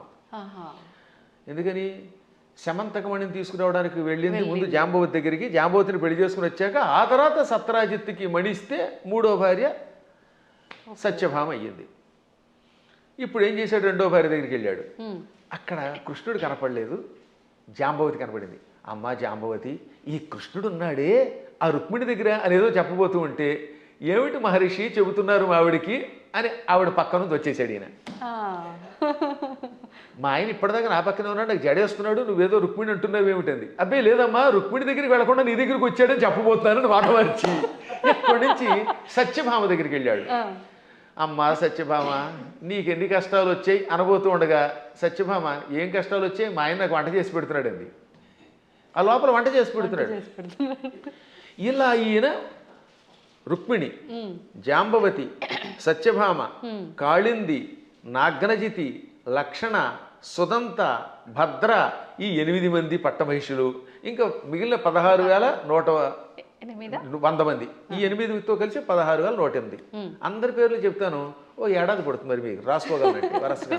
వాళ్ళందరి పేర్లు నాకు తెలుసు, కంఠస్థం కూడా చేశాను. ఎవరికైనా ఓపిక ఉంటే ఓ ఎపిసోడ్ అంతా వాళ్ళ పేర్లు అలా చెప్పుకుంటూ వెళ్ళిపోతాను. ఒక్కొక్కళ్ళ పేర్లు 2 సుకేసిని, కేసిని, మంజస, సమంజస, పుంజస, ఇలా రకరకాల పేర్లు కొన్ని రిపీట్ అవుతూ ఉంటే కొద్ది తేడా ఉంటాయి.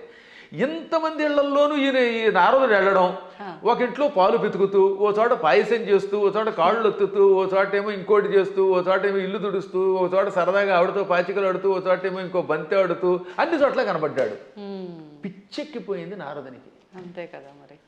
ఇది భాగవతంలో నారదుడు కృష్ణుని పరీక్షించుట అనే ఘట్టంతో రాశారు భాగవతంలో. అప్పుడు ఆయనకి జ్ఞానోదయమై, నేను నిరంతర హరినామస్మరణం చేసిన వాడిని, నారాయణుడు సర్వాంతర్యామని తెలుసు. అసలు విష్ణు అనే శబ్దం మనకు అర్థం ఏమిటి, వ్యాపకశీలత్వాత్ విష్ణు, అంతటా వ్యాపించి నిండి ఉన్నవాడు కనుక విష్ణు అని పేరు. ఆయన భక్తుడిని ఆయన ఎక్కడున్నాడు, అక్కడున్నాడా లేదా అని పరిశీలించడం ఏమిటి అని అజ్ఞానంలో పడ్డానని గ్రహించి వెంటనే కాళ్ళ మీద పడి స్తోత్రం చేస్తాడు. అంటే నారదునికే మాయ కలిగితే ఇక మనకి రావడంలో ఆశ్చర్యం ఉంది. కాబట్టి అన్ని చోట్ల ఉంటాడు ఆయన. ఆయన స్థాయిని మనతో పోల్చుకుని ఆయనలా ప్రవర్తిద్దామంటే, పులిని చూసి నక్క వాతలు ఎట్టుకుంటే వాతలు మిగులుతాయి, ఉన్న చర్మం పోతుంది, కానీ పులి మచ్చలు రావు. గురుగారు, ఇప్పుడు మీరు చెప్పిన దాన్ని బట్టి కృష్ణుడు ఆయన భార్యలతో ఉన్నది ఒక ఉదాహరణగా మాకు అర్థమవడం కోసం చెప్పినా అది వినటానికి అయితే చాలా బాగుంది. ప్రస్తుత రోజుల్లో నిజంగా భార్యాభర్తల బంధం అలా లేదని చెప్పాలి. అంటే అందరూ అని కాదు, కొంతమంది ఒక మిత్రుల్లా ఉండాలి అంటే సమయానికి తగ్గట్టుగా ఇద్దరు భార్యాభర్తలు అన్యోన్యంగా అలా ఉండాలి, కానీ అలా ఉండట్లేదు. ఎందుకని అంటారు? ఇప్పుడున్న కారణం ఏంటి చెప్పమంటానమ్మా, అసలు సగం సినిమాలే పాడి చేస్తున్నాయి, కొంత ఇప్పుడు సినిమాలు, మరికొంత మనుష్యులలో ఆర్థిక స్వాతంత్రం వచ్చేసింది. పిల్లల్ని చిన్నప్పటి నుంచి గారంగా పెంచడం తల్లిదండ్రులు చేస్తారు, సందేహం లేకుండా పెంచాలి. కానీ అదే సమయంలో భార్యాభర్తల బంధం ఒకరితో ఒకరు ఎంత జాగ్రత్తగా ఉండాలి, క్షణికోద్రేకాలతో కోపాలు తెచ్చుకొని తిట్టుకోకూడదనేది చిన్నప్పటి నుంచి చెప్పట్లేదు కదా. ఇప్పుడు పూర్వం రుక్మిణీ కృష్ణుల కథ, సీతారాముల కథలు చిన్నప్పటి నుంచి నూరిపోసి ఏదన్నా చిన్న చితక గొడవలు వస్తాయి. భార్యాభర్తలకు తగాదాలు లేకుండా ఎలా ఉంటాయి. సతీదేవి కూడా శివుడి మాట వినకుండా వెళ్ళిపోయిందా లేదా? ఒక్కసారి సతీదేవి శివుడు వద్దంటున్నా వినిపించుకోకుండా పుట్టింటికి చూడడానికి యజ్ఞానికి వెళ్ళింది, శరీరం విడిచిపెట్టింది. భర్తకు దూరం అయితే చివరికి మిగిలేదు అదే. డబ్బు సంపాదించవచ్చు, నువ్వు ఇంకేదైనా పలుకుబడితో ఉండొచ్చు, కానీ భార్యాభర్తలు ఇద్దరూ ఐకమత్యంతో ఉండడం వల్ల వచ్చే ఆనందం వేరని కథలు చెప్పేవారు పూర్వం. మా చిన్నప్పుడు ఇలాంటి కథలే చెప్పేవారు. అందువల్లే పూర్వం ఒకసారి పెళ్లి చేసుకుంటే యావత్ జీవితం వాళ్లే దంపతులు. ఇప్పుడు 16 రోజుల పండుగ గడిస్తే గొప్ప. తొలినాడు ఏదో హడావుడి, మలినాడు మడావుడి అన్నట్టుగా అయిపోతుంది. 16 రోజుల తర్వాత మళ్ళీ ఇద్దరు విడిపోతున్నారట. కొట్టుకోవడాలు, తిట్టుకోవడాలు, ఇవన్నీ కొంత తల్లిదండ్రుల యొక్క పెంపకం లోపం, కాల ప్రభావం, మీడియా ప్రభావం అన్నీ ఉన్నాయి, ఒకదాని మీద ఒకటి పడుతున్నాయి. కానీ దైవానుగ్రహం వల్ల మళ్ళీ పూర్వపు లక్షణం వస్తుందని నాకు నమ్మకం. అందువల్ల నా ఉద్దేశంలో చిన్నప్పటి నుంచి పిల్లలకి చక్కని కథలు చెప్పాలి. వస్తాయి తగాదాలు అయినా, కానీ అయినా కలిసి ఉండండి. ఎప్పుడైనా భార్య కోపం వచ్చినప్పుడు భర్త తగ్గాలట, భర్త కోపం వచ్చినప్పుడు భార్య తగ్గాలి. ఈవిడేమో తోసుంటా అంది, ఈవిడ తోసుంటా అన్నాడు, ఇంకేముంది రెచ్చిపోతే కొట్టుకుపోతారు. ఇంకా విడాక్ విడాక్ విడాక్ అయిపోయింది. దీనివల్ల ఏమిటి సాధిస్తున్నారు చివరికి? ఒక్క ఇంట్లో సుఖంగా ఉంటున్నారా? లేదండి. ఇవాళ కలియుగంలో గుండెకాయ లబ్ డబ్ అని కొట్టుకోవడం మానేసింది. పూర్వం గుండెకాయ లబ్ డబ్ అని కొట్టుకునేది, ఇప్పటికీ చేయేస్తే లబ్ డబ్ అని ఉంటుంది. కానీ లబ్బు పోయి డబ్బు డబ్బు డబ్బు అని కొట్టుకుంటుంది. అదొక జబ్బు కింద పట్టుకుంది. దాంతో కుటుంబాలు విచ్ఛిన్నం అయిపోతున్నాయి. అయినా మా అదృష్టం ఏంటంటే మేము పిల్లలకి చిన్నప్పటి నుంచి వచ్చిన సంస్కారం వల్ల మా పిల్లలు అలాగే చక్కగా కలిసి ఉంటున్నారు, మా అన్నదమ్ముల పిల్లలు కలిసి ఉంటున్నారు. అందువల్ల వీటిని మళ్ళీ ఆదర్శంగా తీసుకోవాలి. ఈ మధ్యన మా పురాణాలు విన్నాక చాలామంది మార్పు చెందుతున్నారు. క్షణికోద్రేకంతో విడిపోతే ఉంది. తల్లిదండ్రుల ప్రేమ పిల్లలకు ఉండదు. ఈ పిల్లలు మళ్ళీ పిశాచాల్లా తయారైపోతారు. వీళ్ళు కొట్టుకుంటారు, హత్యలు చేస్తున్నారు, చస్తారు, బాంబులు వేసుకుంటారు. చివరికి ఏం సుఖం? ఒకసారి ఆలోచించండి. అందువల్ల ఐకమత్యంలో భార్యాభర్తలిద్దరూ ఒక అవగాహనకి రావడంలో ఎన్నో లాభాలు ఉన్నాయి. అసలు 3 ముళ్ళు అందుకే పెట్టారు. 3 ముళ్ళు ఏమిటి అనుకుంటారు? ధర్మేచ. ఒక ముడి ఎందుకు వేస్తున్నాడంటే ఈ రోజు నుంచి మన ఇద్దరం కలిసి ధర్మమును ఆచరిద్దాం. ధర్మం కోసం ఒక ముడేట. అంటే ఈ రోజు నుంచి భార్య భర్త ఇద్దరూ కలిసి ధర్మమును ఆచరించెదరుగాక. అర్థేచ. ధనం విషయంలో కూడా మీకు మీరే మాకు మేమే అని కొట్టుకోకుండా నువ్వు సంపాదించు నేను సంపాదిస్తాం, ఇద్దరు డబ్బులు అక్కడ పెడదాం, ఇద్దరం కలిసి అవగాహనకు వచ్చి ఖర్చు పెట్టుకుందాం. ఈరోజు నువ్వు గొలుసు చేయించుకో, వచ్చే నెలలో నేను ఉంగరం చేయించుకుంటాను. ఆ తర్వాత ఇద్దరం కలిసి కొంత లోను పెట్టుకుని ఎలోనుగా బతకకుండా లోను పెట్టుకుని ఇల్లు కట్టుకుందాం, లోన్ తీర్చుకుందాం, ఇలా అనుకోవాలి. అలాగే ఏ విషయంలో అయినా ధనాన్ని విషయంలో భార్యాభర్తలు ఒకరికి తెలియకుండా ఒకళ్ళు ఖర్చు పెట్టకూడదు. అత్యావశ్యక స్థితిని ఉంటుంది అప్పుడు తప్ప. అందువల్ల అర్థము విషయంలో 2వ ముడి ఇవ్వాలి. ఇక 3వది కామేచ. కోరికలు కూడా ఇద్దరు కలిసి తీర్చుకోవాలి. ఆవిడికి దెబ్బకఠ దొంగల ముఠా సినిమా ఇష్టం, ఈయన గారికి ఏమో నాలాగే జయసింహ ఇష్టం. నేను జయసింహే చూస్తాను, కాదు నేనేమో ఇవే చూస్తాను అనకుండా ఓ రోజు జయసింహ, ఓ రోజు దెబ్బకఠ దొంగల ముఠా చూడండి. అలా ఇద్దరు కలిసి ఒకళ్ళు జానపదం ఇష్టం, ఒకళ్ళకి ఏదో గూఢచారి సినిమాలు ఇష్టం, ఒక్కొక్కళ్ళకి అవి ఇవి కాకుండా ఊడు పిల్లలు కొట్టుకునే సినిమాలు ఇష్టం. అలా ఇష్టాలు ఇద్దరు దాన్ని ఏమంటారు పంచుకోవాలి. ఇంక 2వది భార్యాముడికి రోజు మైసూరు బజ్జీ ఇష్టం, ఈ భర్త గారి కర్మ వాడికి ఎప్పుడు ఫ్రైడ్ రైస్ ఇష్టం. అప్పుడు ఇద్దరు కొట్టుకోకుండా రెండూ చేసుకుని రెండు చెరిసగా తినమనండి, ఏం చేస్తాం? అలా కోరికలు కూడా కలిసి తీర్చుకోవాలి. అందుకని ధర్మేచ అర్థేచ కామేచ నాతి చరామి అన్నాడు ఆయన. నాతి చరితవ్యం అని పురోహితులు వారు మంత్రం చెబుతారు. అతి చరితవ్యం అంటే దాటి వెళ్ళుట, చెప్పకుండా చేయుట. నా అతి చరితవ్యం అంటే దాటి వెళ్ళను.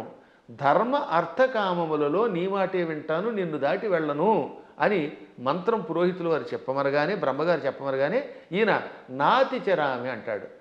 నా అతిచరామి. అతిచరామి అంటే నిన్ను దాటి వెడతాను, నీకు చెప్పకుండా చేస్తాను. నా అతిచరామి కలిస్తే సవర్ణ దీర్ఘసంధి. నా అతి అది నైతత్పురుషం సమాసంలో, అది నాతి అవుతుంది. నాతి చరామి అంటే నిన్ను దాటి వెళ్ళను, నీకు చెప్పకుండా చేయనని ప్రతిజ్ఞ చేస్తున్నాడు మొగుడు. భర్త గారు భార్యామణికి 3 ముళ్ళు వేసి ఏమంటున్నాడు? ధర్మ అర్థకామములలో నిన్ను దాటి వెళ్ళను, నీకు చెప్పకుండా చేయనని ప్రతిజ్ఞ చేశాడు. ఆవిడ ఆనందపడిపోయి ఆహనా భర్త ఎంట అనుకుంటోంది. ఇంకా ఆ మాట మీద ఆయన నిలబడాలి, ఈవిడ నిలబడాలి. అప్పుడు ఎంత బాగుంటుందండి. పెద్దవాళ్ళు ఇంట్లో ఉండకుండా తరివేస్తే ఏమిటి లాభం? తల్లిదండ్రుల్ని పూజించడం, అత్తమామల్ని పూజించడం వల్ల పెద్దవాళ్ళు ఒక అండ. వాళ్ళు అలాగే ఉండాలి. మూర్ఖత్వంతో కోడల మీద పెత్తనం చేయకూడదు. ఈ రోజులో పెత్తనం ఎవడు ఒప్పుకుంటాడు? మీరు ₹1,00,00,000 జీతం ఇచ్చినా సరే ఒక్కరోజు ఏదన్నా అంటే వాళ్ళకి మండిపోతుంది.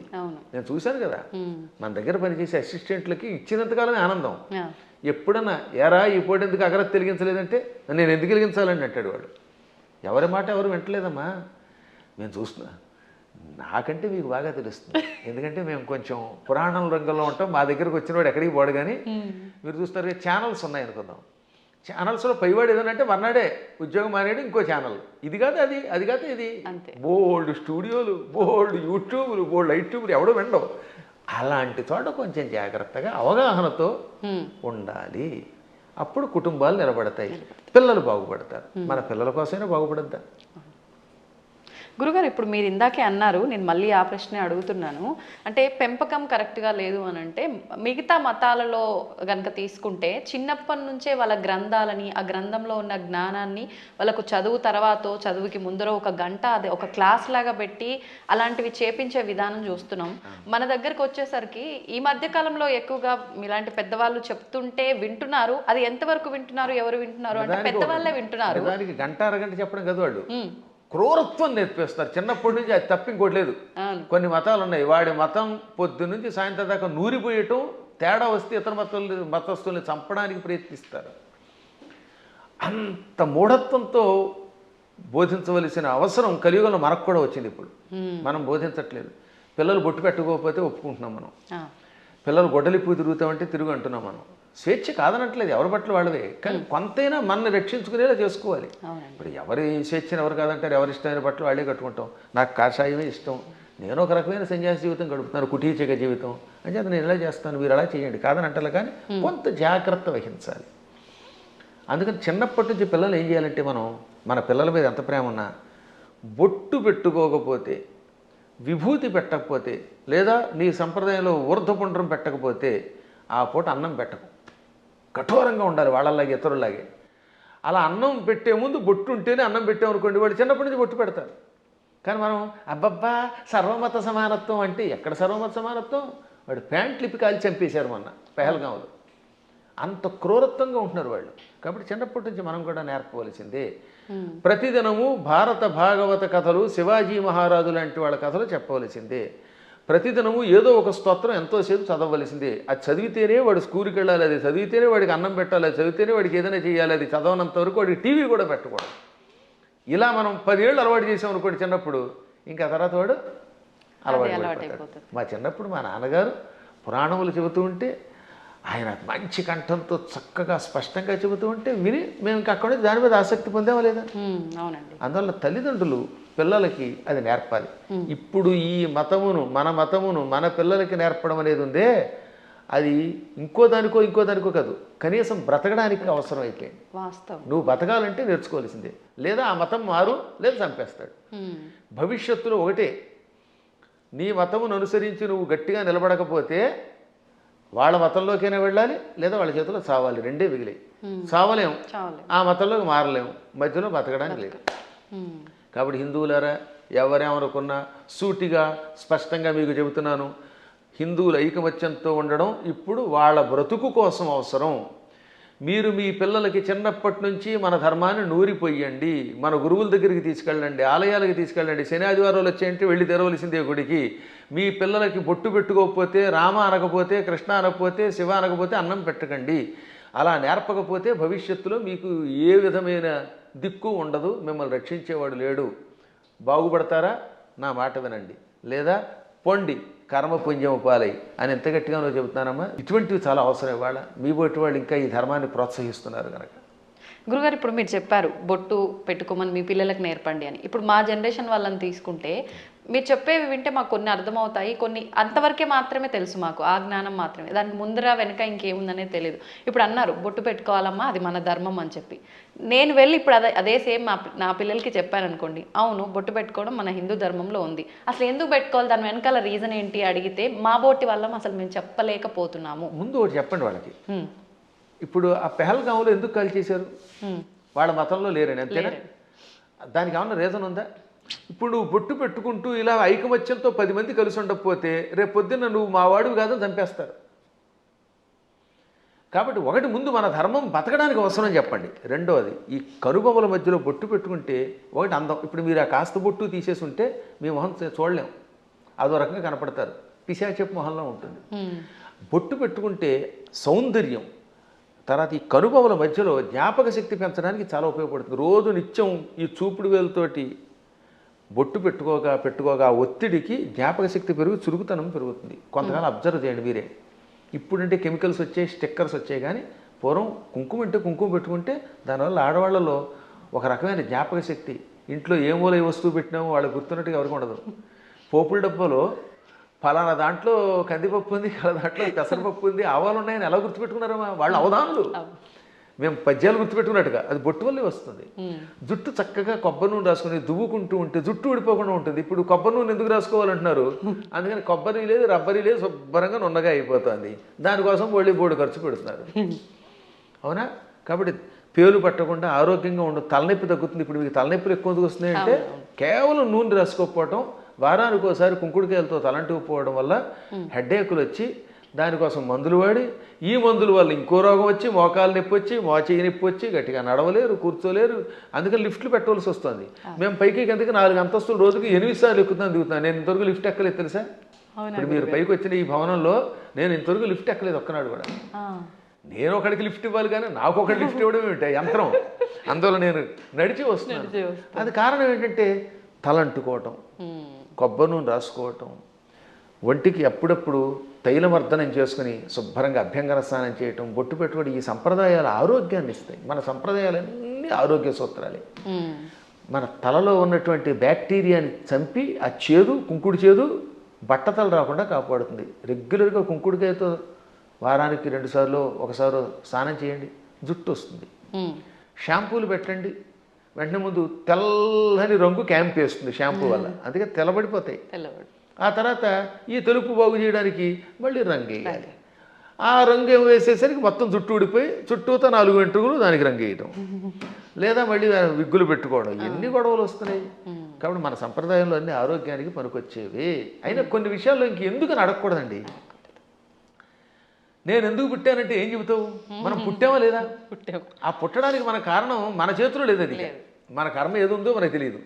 కాబట్టి నువ్వు ఎందుకు పుట్టావు, నువ్వు ఎందుకు అన్నం తింటావు? అన్నం తిన్నంతకాలం, నువ్వు పుట్టినంతకాలం, నువ్వు పరిగెడుతున్నంతకాలం నువ్వు ఒట్టెట్టుకోవాల్సిందే. కొన్నింటికి ఇంకా లేదు, నువ్వు లాగి ఒట్టించుకోవటమే. దెబ్బ కనపడుతుందా?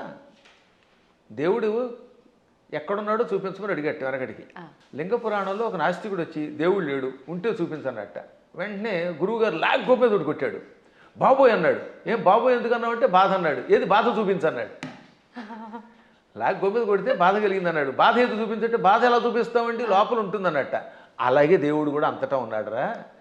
ఈ బాధలో, ఆనందంలో, వెలుతురులో, జలంలో ఉన్నది ఆ చైతన్యమే. అది లేకుండా పుట్టావు, లేకపోతే ఎముకల పోగు. ఆ ఎముకల పోగు మీద మళ్ళీ రకరకాల నరాలు, ఆ నరాలను అంటి పెట్టుకుని చీము, నెత్తురు, మాంసం, కండరాలు, మోకాళ్ళల్లో గుజ్జు, మా చేతుల్లో గుజ్జు, కళ్ళల్లో, గుడ్లల్లో చూపు, ఇవన్నీ పెట్టి పైన చర్మం పెట్టి ఓ సౌందర్యం ఇచ్చాడు ఈ శరీరానికి.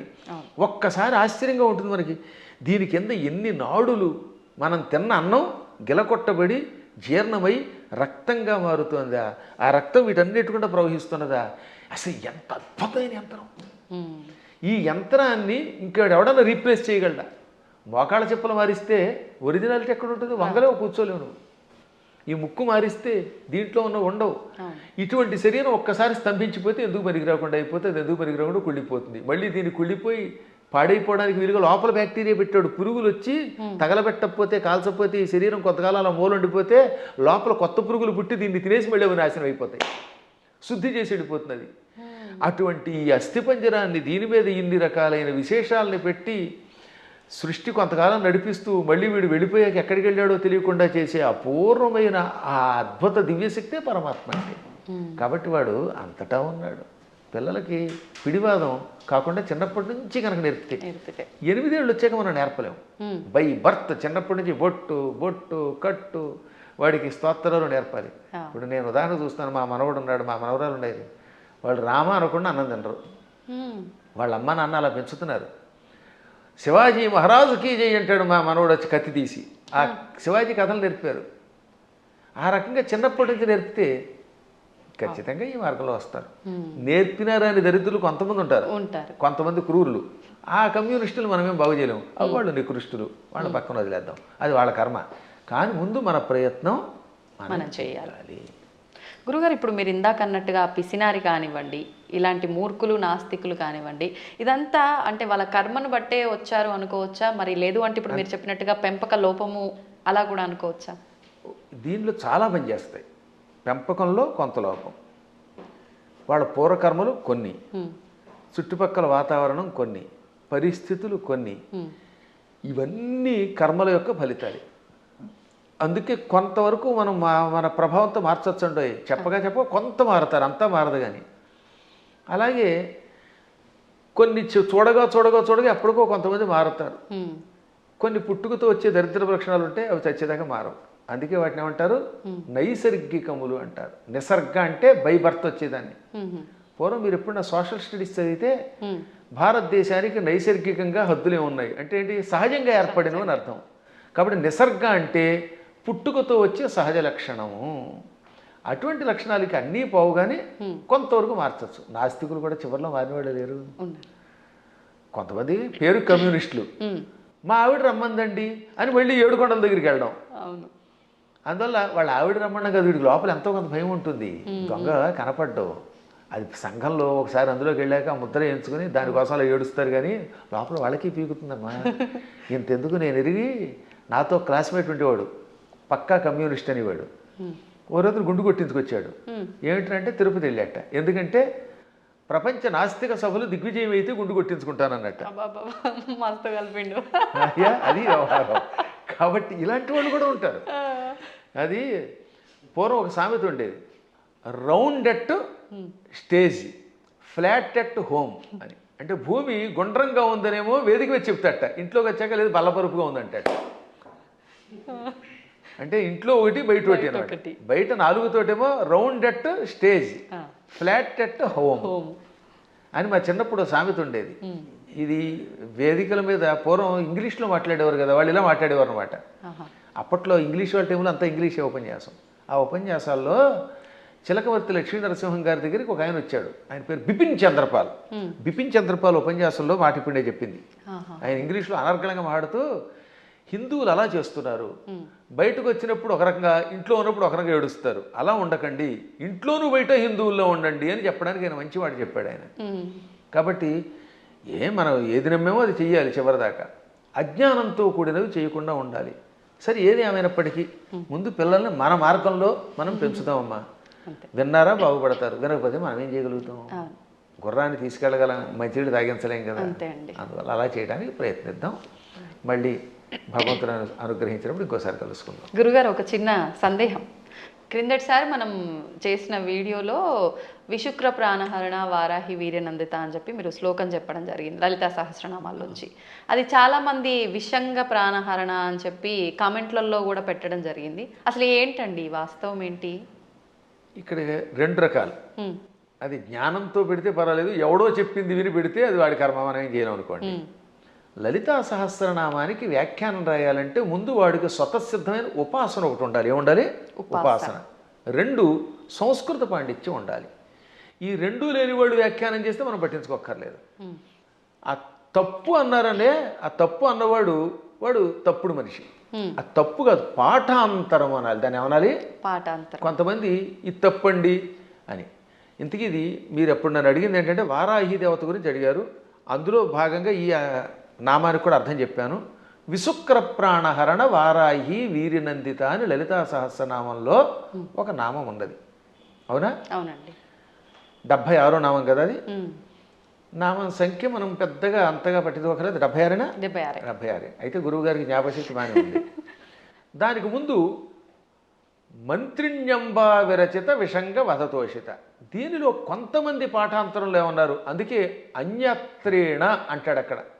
అన్యత్రేణ అంటే మరొక చోట వ్యాఖ్యానం రాసేవాళ్ళు విశుక్ర ప్రాణహరుడు బదులుగా విషంగ ప్రాణహరణ వారాహి వీరనందిత అని కూడా ఉన్నది, కానీ అది సరికాదు అని మహాత్ములు చెబుతారు. అది పాఠాంతరం. ఓకే. ఎవరో ఉపాసకులు అలా ఊహించుండొచ్చు. కానీ విశుక్రకి వీర్యానికి ఉన్న సంబంధం తెలుసుకోవాలి, సంప్రదాయం తెలియాలి. దానికంటే ముందు నేను లలితా సహస్రనామానికి భాష్యం రాశాను ఐశ్వర్యోగం అనే పేరుతో. నేను విశుక్ర ప్రాణహరణ వారాహి వీరనందిత అనే పాఠాంతరమే సేకరించాను. మాకు ముందు శ్రీ చంద్రశేఖర భారతీ స్వామి వారు ఉన్నారు. వారెవరో తెలుసుగా మీకు? శృంగేరి పీఠాధిపతులు. ఇప్పుడున్న శృంగేరి పీఠాధిపతులు భారతీ తీర్థస్వామి వారు, ఉత్తర పీఠాధిపతులు శ్రీ విధుశేఖర భారతీ స్వామి వారు. ఈ భారతీ తీర్థస్వామి వారికి ముందు అభినవ తీర్థ మహాస్వామి వారు ఉండేవారు. వారికి ముందు శ్రీ చంద్రశేఖర భారతీ స్వామి వారు. అర్థమైందా? ఆ స్వామివారి దగ్గర మేము దీని ప్రస్తావన మా నాన్నగారు తీసుకొచ్చారు. నేను వెళ్ళింది భారతీ తీర్థస్వామి వారు చూశాను, అభినవ తీర్థస్వామి వారు కూడా చిన్నప్పుడు చూశాను, నాకు పెద్ద తెలియదు. భారతీ తీర్థస్వామి వారు మహానుభావులు, అజ్ఞానాంజాహ్నవీ తీర్థమే అయిన ఆ మహాత్ముల ఆశీస్సులు నాకు చాలాసార్లు లభించాయి. నేను దాదాపు అందరి పీఠాధిపతుల దగ్గరికి వెళ్ళాను ఉపాసన విషయం తెలుసుకోవడానికి. ఇప్పుడు కంచిపీఠం శ్రీ విజయేంద్ర సరస్వతి స్వామి వారు నేను కనబడితే గుర్తుపెట్టేస్తారు. మొన్న కూడా ఇక్కడ పురాణం చెబితే ప్రత్యేకంగా ఇచ్చారు. అసలు ఎంత గొప్ప అద్భుతమైన మనిషి అంటే ఆయన. మనిషి అంటే అది ప్రేమగా అంటున్నాను తప్ప సద్గురువు విజయేంద్ర సరస్వతి స్వామి వారు కంచిపీఠాధిపతులు. ఇప్పుడు మేము 2012వ సంవత్సరంలో, ఎప్పుడు 2012 అంటే 13 ఏళ్ల క్రితం కంచిలో పురాణం చెప్పాను నేను. అప్పుడు నేను ఇది ఇందాక చెప్పానే దేవి అపరాధ క్షమాపణ స్తోత్రం భవాని తత్పాణి గ్రహణ ఆ శ్లోకానికి భాష్యం చెబుతున్నాను. ఎదురుగుండా కూర్చున్నారు శ్రీ విజయేంద్ర సరస్వతి స్వామి వారు. అప్పటికింకా జయేంద్ర సరస్వతుల వారు కూడా ఉన్నారు. ఇద్దరూ నాకు తెలుసున్న వారే. ఇద్దరికీ నేను నమస్కారం చేసుకున్న వాళ్ళని వాళ్ళ ఆశీస్సులు పొందాను. అప్పుడు ఈ విజయేంద్ర సరస్వతి స్వామి వారు ఇలా కుర్చీలో కూర్చున్నారు. బ్రహ్మానంద భరితులు విని అయ్యాక పీఠానికి పిలిచి ఘన సన్మానం చేశారు. మా అమ్మాయి పెళ్లికి చేరిచ్చారు నాకు విజయేంద్ర సరస్వతుల వారు. ఆయనకు ఒక్కసారి ఒక మనిషిని చూస్తే ఎవరి జీవితం గుర్తుపెట్టుకుంటారు. కాబట్టి వారి దగ్గరికి వెళ్ళాను నేను ఇది ఉపాసనా విషయాలు తెలుసుకోవడానికి. సరే, మహానుభావులైన పీఠాధిపతులు అందరినీ చూశాను. గణపతి సత్యానంద స్వామి వారిని ఎరుగుదు నేను. ఇవన్నీ ఎందుకు చెప్పాల్సి వస్తుంది? ఈ చంద్రశేఖర భారతీ స్వామి మహాస్వామి వారు జగద్గురువుల వారి దగ్గర సన్యాసం పుచ్చుకున్న ఒక ఉపాసకుడు ఉన్నాడు. ఆయనని ఎరగలేదు అంటే వాడికి శ్రీచక్రోపాసన గురించి తెలియని వాడు. శ్రీచక్రము గురించి లలితా సహస్రనామం గురించి వ్యాఖ్యానం తెలుసుకోవాలంటే తప్పనిసరిగా ఒక ఆయన్ని మనం తలుచుకోవాలి. ఆయనే శ్రీ తుమ్మలపల్లి రామలింగేశ్వరులు వారు. అటువంటి శ్రీచక్రోపాసకులు, అటువంటి సంస్కృత వ్యాకరణ పండితులు, అటువంటి మంత్రోపాసకులు చాలా అరుదు. చిన్నప్పుడే సన్యాసం పుచ్చుకున్న మహానుభావుడు ఆయన. మచిలీపట్నంలో ఉండేవారు ఒకప్పుడు ఆయన. ఆ తర్వాత శృంగేరి పీఠాధిపతుల దగ్గర సన్యాసం పుచ్చుకొని యావత్ ప్రపంచం పర్యటించిన మహానుభావుడు. ఎంత అద్భుతంగా రాశాడండి ఆయన. ఆ మహానుభావుడు కూడా బాలానందిని వ్యాఖ్య లాంటి వ్యాఖ్యలు రాశారు. ఆయన కూడా విషంగా అనే ఒక పాఠాంతరం ఉన్నది, కానీ మేము స్వీకరించట్లేదు. కారణం విశుక్ర ప్రాణహరణ వారాహి వీరనందితాయి నమః అనే స్వీకరించారు. ఇంకా భాస్కర్ రాయలు వారు కూడా విశుక్ర ప్రాణహరణ అని రాశారు. ఎందుకు రాయవలసి వచ్చింది? శుక్రము అంటే వీర్యము, రేతస్సు అని అర్థం. శుక్రాచార్యుడికి ఆ పేరు ఎందుకు వచ్చింది? ఒకప్పుడు శుక్రాచార్యుడు చచ్చిపోయిన రాక్షసుల్ని బతికించడం మొదలెట్టాడు. శివుడు చంపడం, ఆ చచ్చిపోయిన వాళ్ళని ఏం చేసేవాడు? ఈయన మృత సంజీవని విద్యతో బతికించేవాడు. దాంతో చచ్చిన వాళ్ళు బతుకుతూ ఉంటే శివుడికి కోపం వచ్చింది. ఓరి కావ్య, అసలు శుక్రాచార్యుడు అసలు పేరు కావ్యుడు, కావ్య. అందుకే అమ్మాయికి కావ్యశ్రీ అని పేరెట్టండి అంటే శుక్రాచార్యుడికి సంబంధించిందా అని అర్థం అనమాట. సరే, అది పక్కన పెడితే కావ్య, నా దగ్గర మృత సంజీవన విద్య నేర్చుకొని ఆ విద్య నా మీద ప్రయోగిస్తావా? నీవు నేర్పిన విద్య నీరజాక్ష అని అమాంతంగా శుక్రాచార్యుని మింగేశాడు. కడుపులో వేసుకుని ఆ తర్వాత ఇంక ఈయన లేడు కనుక, బతికించేవాళ్ళు లేరు కనుక రాక్షసుని చంపేశాడు. 1000 ఏళ్ళు ఈ కడుపులో ఉన్నాడండి ఆయన. ఈ 1000 ఏళ్ళు ఓం నమ శివాయ అని మంత్రం చెప్పించుకుంటూ మృత సంజీవన విద్య ఉంది కదా, అందువల్ల చావకుండా కడుపులో ఉన్నాడు. లోపల కడుపులో గుడగొడలాడుతున్నాడు ఈయన. మన వాడు కొంతమంది కాఫీ తాగితే గుడగొడలాడినట్టుగా కడుపు. ఒక రోజు పార్వతి ఏంటంటే ఆ కడుపులో గడబడ గుడగడ అంటే ఆ కావ్యుడిని మింగాను అనగానే ఆవిడ జాలిపడి, వాడు మరబెట్ట లాంటి వాడే కదండి, వాడిని ఎంతకాలం కడుపులో ఉంచుతారంటే కొంతకాలం శిక్ష వేశాను, సరే ఇహే నువ్వు రమ్మంటున్నావు కనుక వాడిని బయటికి రప్పిస్తానని, కావ్య నా చర్మధాతువు నుంచి అంటే నా రేతస్సు నుంచి బయటికి రా అన్నాడు. నోట్తో మింగాను, మళ్ళీ నోటితో బయటికి కక్కితే ఏమవుతాడు, ఆయన వాంతి అవుతాడు. వాంతి రూపంలో ఉన్నవాడు గురువుగా పనికిరాడు. కక్కిన వాంతి అశుద్ధం కదా అది. అందుకని శివుడు కూడా నా నోటితో కక్కని నిన్ను, నా ధాతువు నుంచి బయటికి రా, అప్పుడు నా కొడుకుతో సమానం అవుతావు అన్నాడు. అప్పుడు ఆయన శివుడి యొక్క గుహ్య ప్రాంతంలో నుంచి రేతస్సు నుంచి బయటకు వచ్చాడు. శుక్రము తెల్లగా ఉంటుంది వీర్యము. ఈ లోపల శివుడి యొక్క వీర్యం నుండి బయటికి రావడం వల్ల అప్పటి నుంచి ఆయన కూడా తెల్లగా అందంగా శివుడిలో తయారయ్యాడు. అందుకని శుక్ర ఆచార్యుడు అన్నారు. అర్థమైందా? అలా శుక్రుడు అయ్యాడు ఆయన. ఇది శివపురాణంలో కాశీఖండంలో ఉంటుంది. నేను చెప్పాను కనుక చాలామందికి తెలుసు, విన్నారు. ఇప్పుడు శుక్రం అంటే ఏమిటనమాట? వీర్యము. అందువల్ల ఆయనకు శుక్రుడిని పేరు వచ్చింది. విశుక్రము అంటే విపరీతమైన విశేషమైన అని అర్థం. వి అనే అక్షరమునకు ఆ ఒక్క అక్షరానికి విశేషమైన వికల్పమైన శుక్రము కలిగినవాడు. అంటే వాడికి విపరీత కామం, చాలా ఎక్కువ రేతస్సు ఉండేది. దాంతో వాడు ఇష్టం వచ్చినట్టు తిరిగేవాడు. ఇప్పుడు వాడు చావాలంటే ఏమవ్వాలి? ఆయుధాలకి చావాడు. వాడిలో ఉన్న రేతస్సంతా లాగేస్తే వాడు చచ్చిపోతాట. అది వాడికి వరం.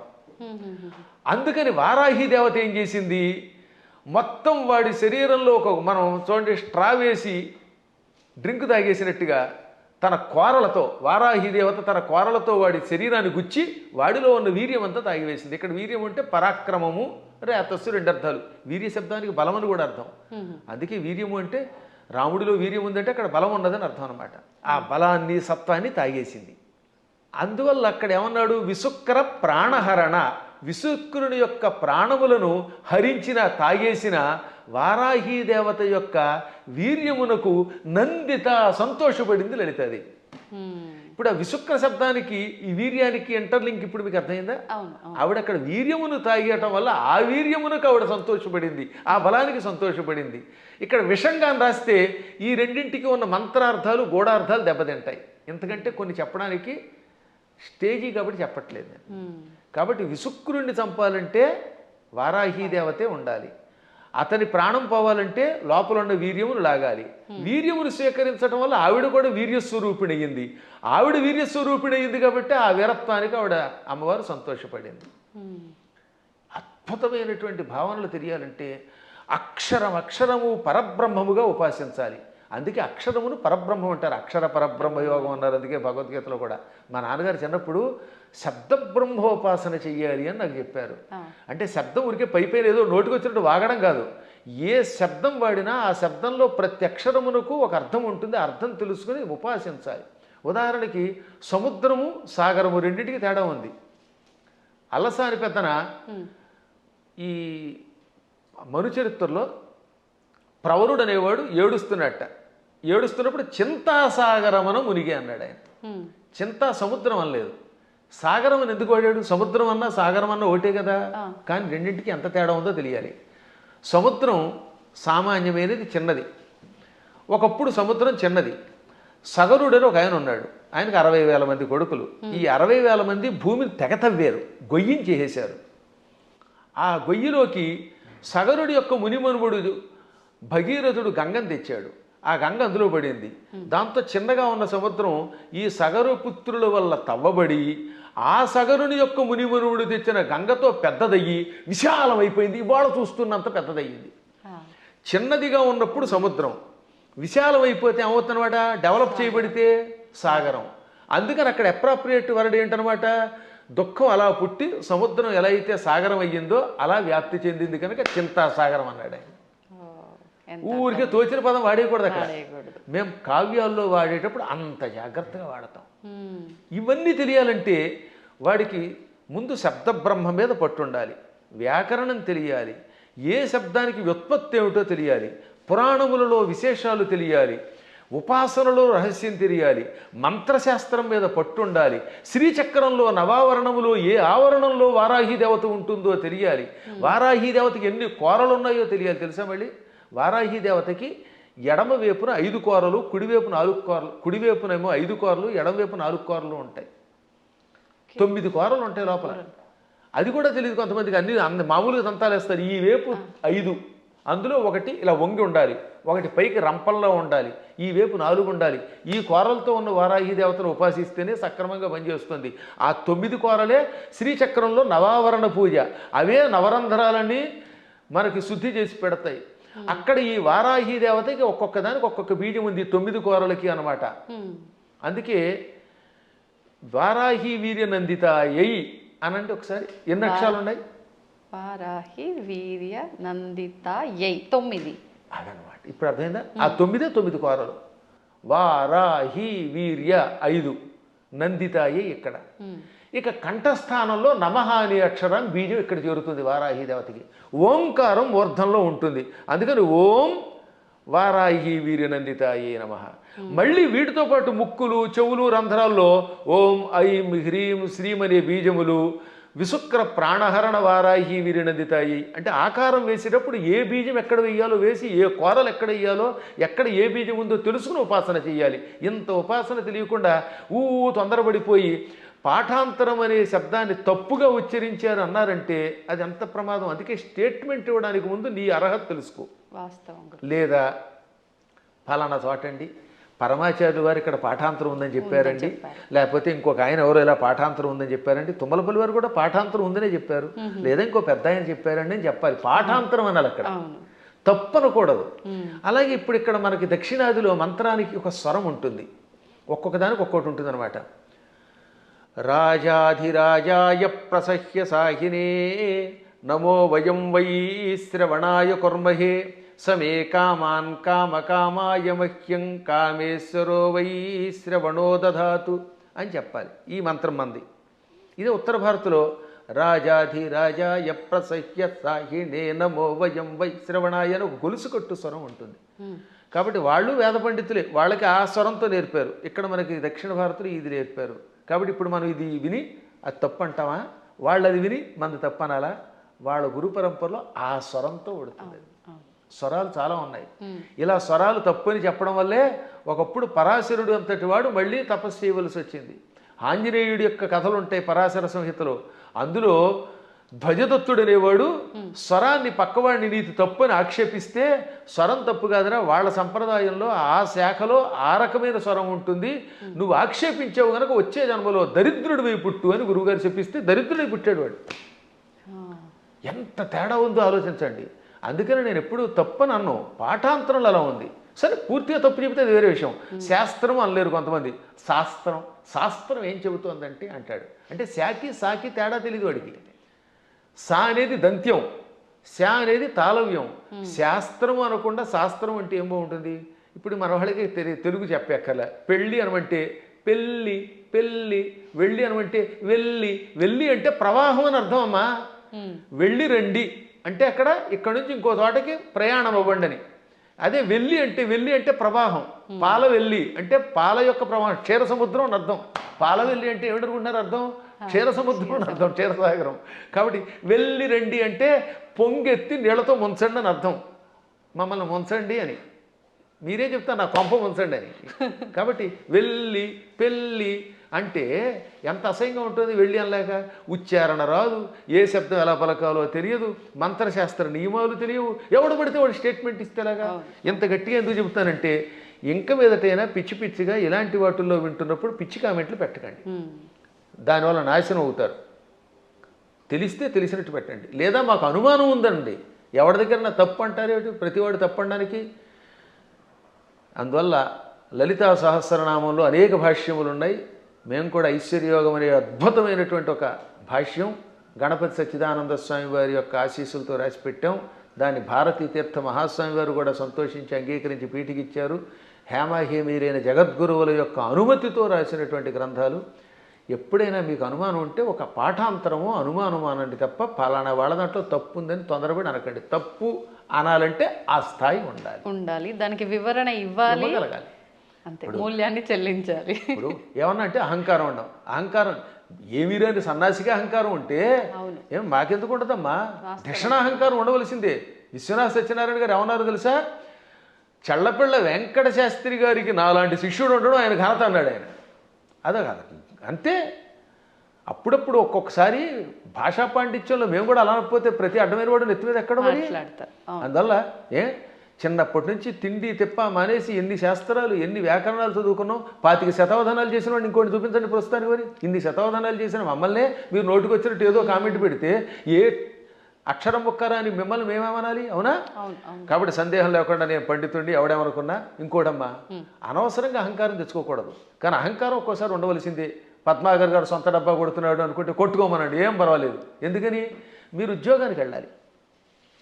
ఓ చోట మిమ్మల్ని ఉద్యోగానికి రమ్మన్నారు, అప్పుడు అప్లికేషన్ ఏమని చెప్పాలి మీరు? నేను చవటని, ఆత్మస్థుతి చేసుకోకూడదు కనుక, అంతేత నేను చవటని, నాకేమీ రాదు, వాక్శుద్ధి లేదు, నా మొహం తగలయ్యా, నేను ఇలా ఉంటాను, నాకు ఉద్యోగం ఉండంటే ఇస్తారా? కానీ అప్పుడు ఏం చేయాలి? ఇప్పుడు ఉదాహరణ నేనే ఉద్యోగానికి అప్లై చేశాను ఒకప్పుడు లెక్చరర్గా. ఇప్పుడు గోల్డ్ మెడలిస్ట్ని, ఎంఏలో ఫస్ట్ క్లాస్ నాది, ఫస్ట్ ర్యాంక్ నాది, నేను ఎంఫిల్ చేశాను, పిహెచ్డి చేశాను, లేక నెట్ పాస్ అయ్యాను, నాకు ఇంత అవధానాలు చేశాను, పండితుడిని అంటే ఉద్యోగం ఇస్తాడా?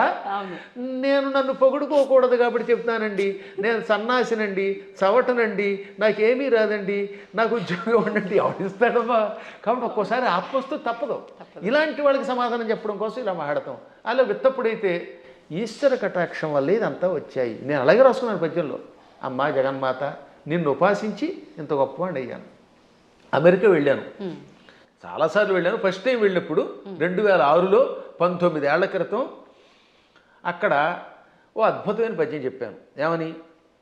ఎక్కడి ఆంధ్రమందు గల ఏలురో, ఎక్కడి ఆంధ్రమందు గల ఏలురో, ఎక్కడి కాలిఫోర్నియా దిక్కును మృక్కులేని పరదేశమునందున నిర్భయముగా ఒక్కడనై చెరించితి, మహోన్నత కీర్తిని గంటి సంపదల్ మిక్కిలి గంటి. ఇదంతా పొగడ్త కింద ఉంది కదా. ఎక్కడి ఏలూరు, ఎక్కడి కాలిఫోర్నియా దిక్కు మొక్కులేని పరదేశంలో నిర్భయంగా ఒక్కడిని తిరిగాను, కీర్తి పొందాను, సంపదలు పొందాను. కానీ చివరిని ఏమన్నాడు తెలుసా? మిక్కిలి కీర్తి గంటిని నీ పద జలేజము భక్తిని గొల్చి అంబిక. అది కొసం మెరుపు. ఇదంతా ఎలా వచ్చింది? నీ పాద పద్మములను భక్తితో ఆరాధించటం వల్ల. సంపదల్ మిక్కిలి గంటి నీ పద జలేజము భక్తిని గొల్చి అంబిక అని ఆ సంపదల్లో లకార పొల్లు చివర ఉండడం వల్ల జలేజములో అలుక్ సమాసంలో ఎతి కూడా పడింది దానికి అలాగా. కాబట్టి చిట్ట చివర అమ్మాయి ఇదంతా నీ అనుగ్రహం అంటాం. మేము ఎప్పుడు వినయంగానే ఉంటాం. కానీ ఒక్కొక్కప్పుడు అజ్ఞానికి సమాధానం చెప్పేటప్పుడు అంత గట్టిగా చెప్పాల్సిందే. కాబట్టి విశుక్ర ప్రాణహరణ అనే పాఠాంతరం ఎక్కువ బాగుంటుంది. పాఠాంతరంలో విషంగా ఉండవచ్చు, అది వేరే విషయం ఉంది. ఉన్నప్పటికీ ఇదే. కాబట్టి ఎవరికి ఏది కావాలంటే వాళ్ళ గురు పరంపరను పెట్టి దాన్ని స్వీకరించెదరుగాక అని మంగళాశాసనం చేస్తూ మరొక్కసారి మీ అందరి దగ్గర సెలవు తీసుకుంటున్నాను. ఈ 2 మాటలు కూడా చెప్పేయండి గురుగారు. ఇంకా ఇప్పుడు ప్రతి ఒక్కరిలో ఉన్న ఒక చిన్న డౌట్ ఏంటంటే, వారాహి అమ్మవారు ఇప్పుడు మీరు చెప్పిన దాన్ని బట్టి పురాణాల నుంచి ఎప్పటి నుంచో ఉన్న విషయమే, కానీ ఇప్పుడు ఈ 3-4 సంవత్సరాల నుంచే కొత్తగా వింటున్నాం ఎక్కువగా. కాబట్టి ఎవరు ఆరాధించకూడదు, గోప్యంగా ఉంచాలి, గుప్త నవరాత్రులు ఇదంతా కూడా మాట్లాడుతున్నారు. అసలు వాస్తవం ఏంటంటే అక్కడ గోప్యంగా ఉంచమని ఎందుకన్నారంటే, ఎవరికి పడితే వాళ్ళకి, అజ్ఞానులకి, నాస్తికులకి, కమర్షియల్గా వాడుకునే వాళ్ళకి చెప్పకూడదు. ఇప్పుడు పెద్ద సమస్య ఏంటంటే, కలియుగంలో ఒక ఆయన కష్టపడి ఉపాసన చేశాడు అనుకోండి, ఇంకెక్కడి నుంచి స్వార్థపరులు బయలుదేరుతున్నారు కొందరు. వాళ్ళు గుడి పెట్టేసి, పీఠం పెట్టేసి ప్రజలు దోచుకుంటారు. మీరు చూస్తూనే ఉన్నారు కదా. చీరల్ని ప్రమోట్ చేసేవాడు, పూజల్ని ప్రమోట్ చేసేవాళ్ళు, బాబో ఎలా తయారయ్యారంటే అలా తయారయ్యారు. అందుకని వద్దని అండంలో ధర్మం ఉంది. కానీ అసలు ఉపాసన వద్దండం మనవాళ్ళం వద్దనడానికి. భక్తి కలిగిన ఎవడైనా ఉపాసకుడే. ఎప్పుడూ ఉన్న ఉపాసనలు. కాకపోతే ఉపాసనలు అనేది మీ ఓపికలను బట్టి చెయ్యండి. మోసగాళ్ళ మోసంలో పడకండి. ఈ విషయంలో మాత్రం మోసగాడు తయారయ్యారు, సందేహం లేకుండా. ఇంకా అక్కడి నుంచి వారాహి దేవతకి ఒక గుడి కట్టేయడం, అందరినీ నా దగ్గరికి వచ్చేయండి అనడం, దాంతో వచ్చిన వాళ్ళ దగ్గర ఏమో డబ్బులు లాగడం, చీరలు లాగడం, గందరగోళం అయిపోతుందమ్మా. వాళ్ళని దృష్టిలో పెట్టు చెప్పారు తప్ప ఉపాసనలు తిట్టట్లేదు అవతల వాళ్ళు కూడా. ఈ ఉపాసన పేరు చెప్పి వంచకత్వం ఎక్కువైపోవడం వల్ల వంచకులు దృష్టిలో పెట్టుకుని కొంతమంది వద్దన్నారు తప్ప, అన్నవాళ్ళు కూడా ప్రజల యొక్క బాగుని దృష్టిలో పెట్టుకున్నారు కదా, అది మంచిదే. నిజమైన ఉపాసకులు ఆడంబరం లేకుండా ఉంటారు. ఇప్పుడు ఎప్పుడైనా నేను పూజ చేశాను, ఒక్క పూజ బయట పదే చెప్పుకుంటా, డబ్బా కొట్టుకుంటాం, కొట్టుకోం. అత్యవసరం వస్తుంది ఒక్కోసారి. అలాంటప్పుడు చెప్పాలి తప్ప వీటితోటి అవతల వాళ్ళ దగ్గర డబ్బులు వసూలు చేయడం, వాళ్ళు మోసం చేయడం తప్పే. కానీ వారాహి ఉపాసన ఎప్పటిది కాదు, యోగ యోగాలుగా బ్రహ్మాండ పురాణంలో ఉంది. బ్రహ్మాండ పురాణం వ్యాసుడు రాశాడు, కొన్ని వేల సంవత్సరాల క్రితమే ఉంది. అవి కూడా కాదంటే అది వాళ్ళ కర్మ. సంతోషం అండి. మంచి అంటే ఒక నిర్ధారణ అనేది జరిగింది ప్రతి ఒక్కరికి కూడా. అంటే పెద్ద పెద్ద జ్ఞానులు యోగులే వారాహి అమ్మవారిని ఆరాధించరు, మీరెవరు ఆరాధించడానికి అని ఖచ్చితంగా చెప్పే వాళ్ళు ఉన్నారు ప్రస్తుతం మీడియా ముఖంగా. అసలు లేదు అందరూ ఆరాధించేవాళ్ళు. అంత మొత్తానికి జనాలకి ఏమైపోయిందంటే ఒక క్లారిటీ మిస్ అయిపోతుంది. సంతోషం గురుగారు, చాలా మంచి విషయాలు తెలియజేశారు. ఇంకా సమయం ఉంటే ఇంకా మాట్లాడాలని ఉంది కానీ ఇప్పటికే చాలా సమయం అయిపోయింది. మీ అనుమతి ఉంటే మరొక వీడియోలో తప్పకుండా మంచి విషయాలు మాట్లాడుకుందాం. ధన్యవాదాలండి.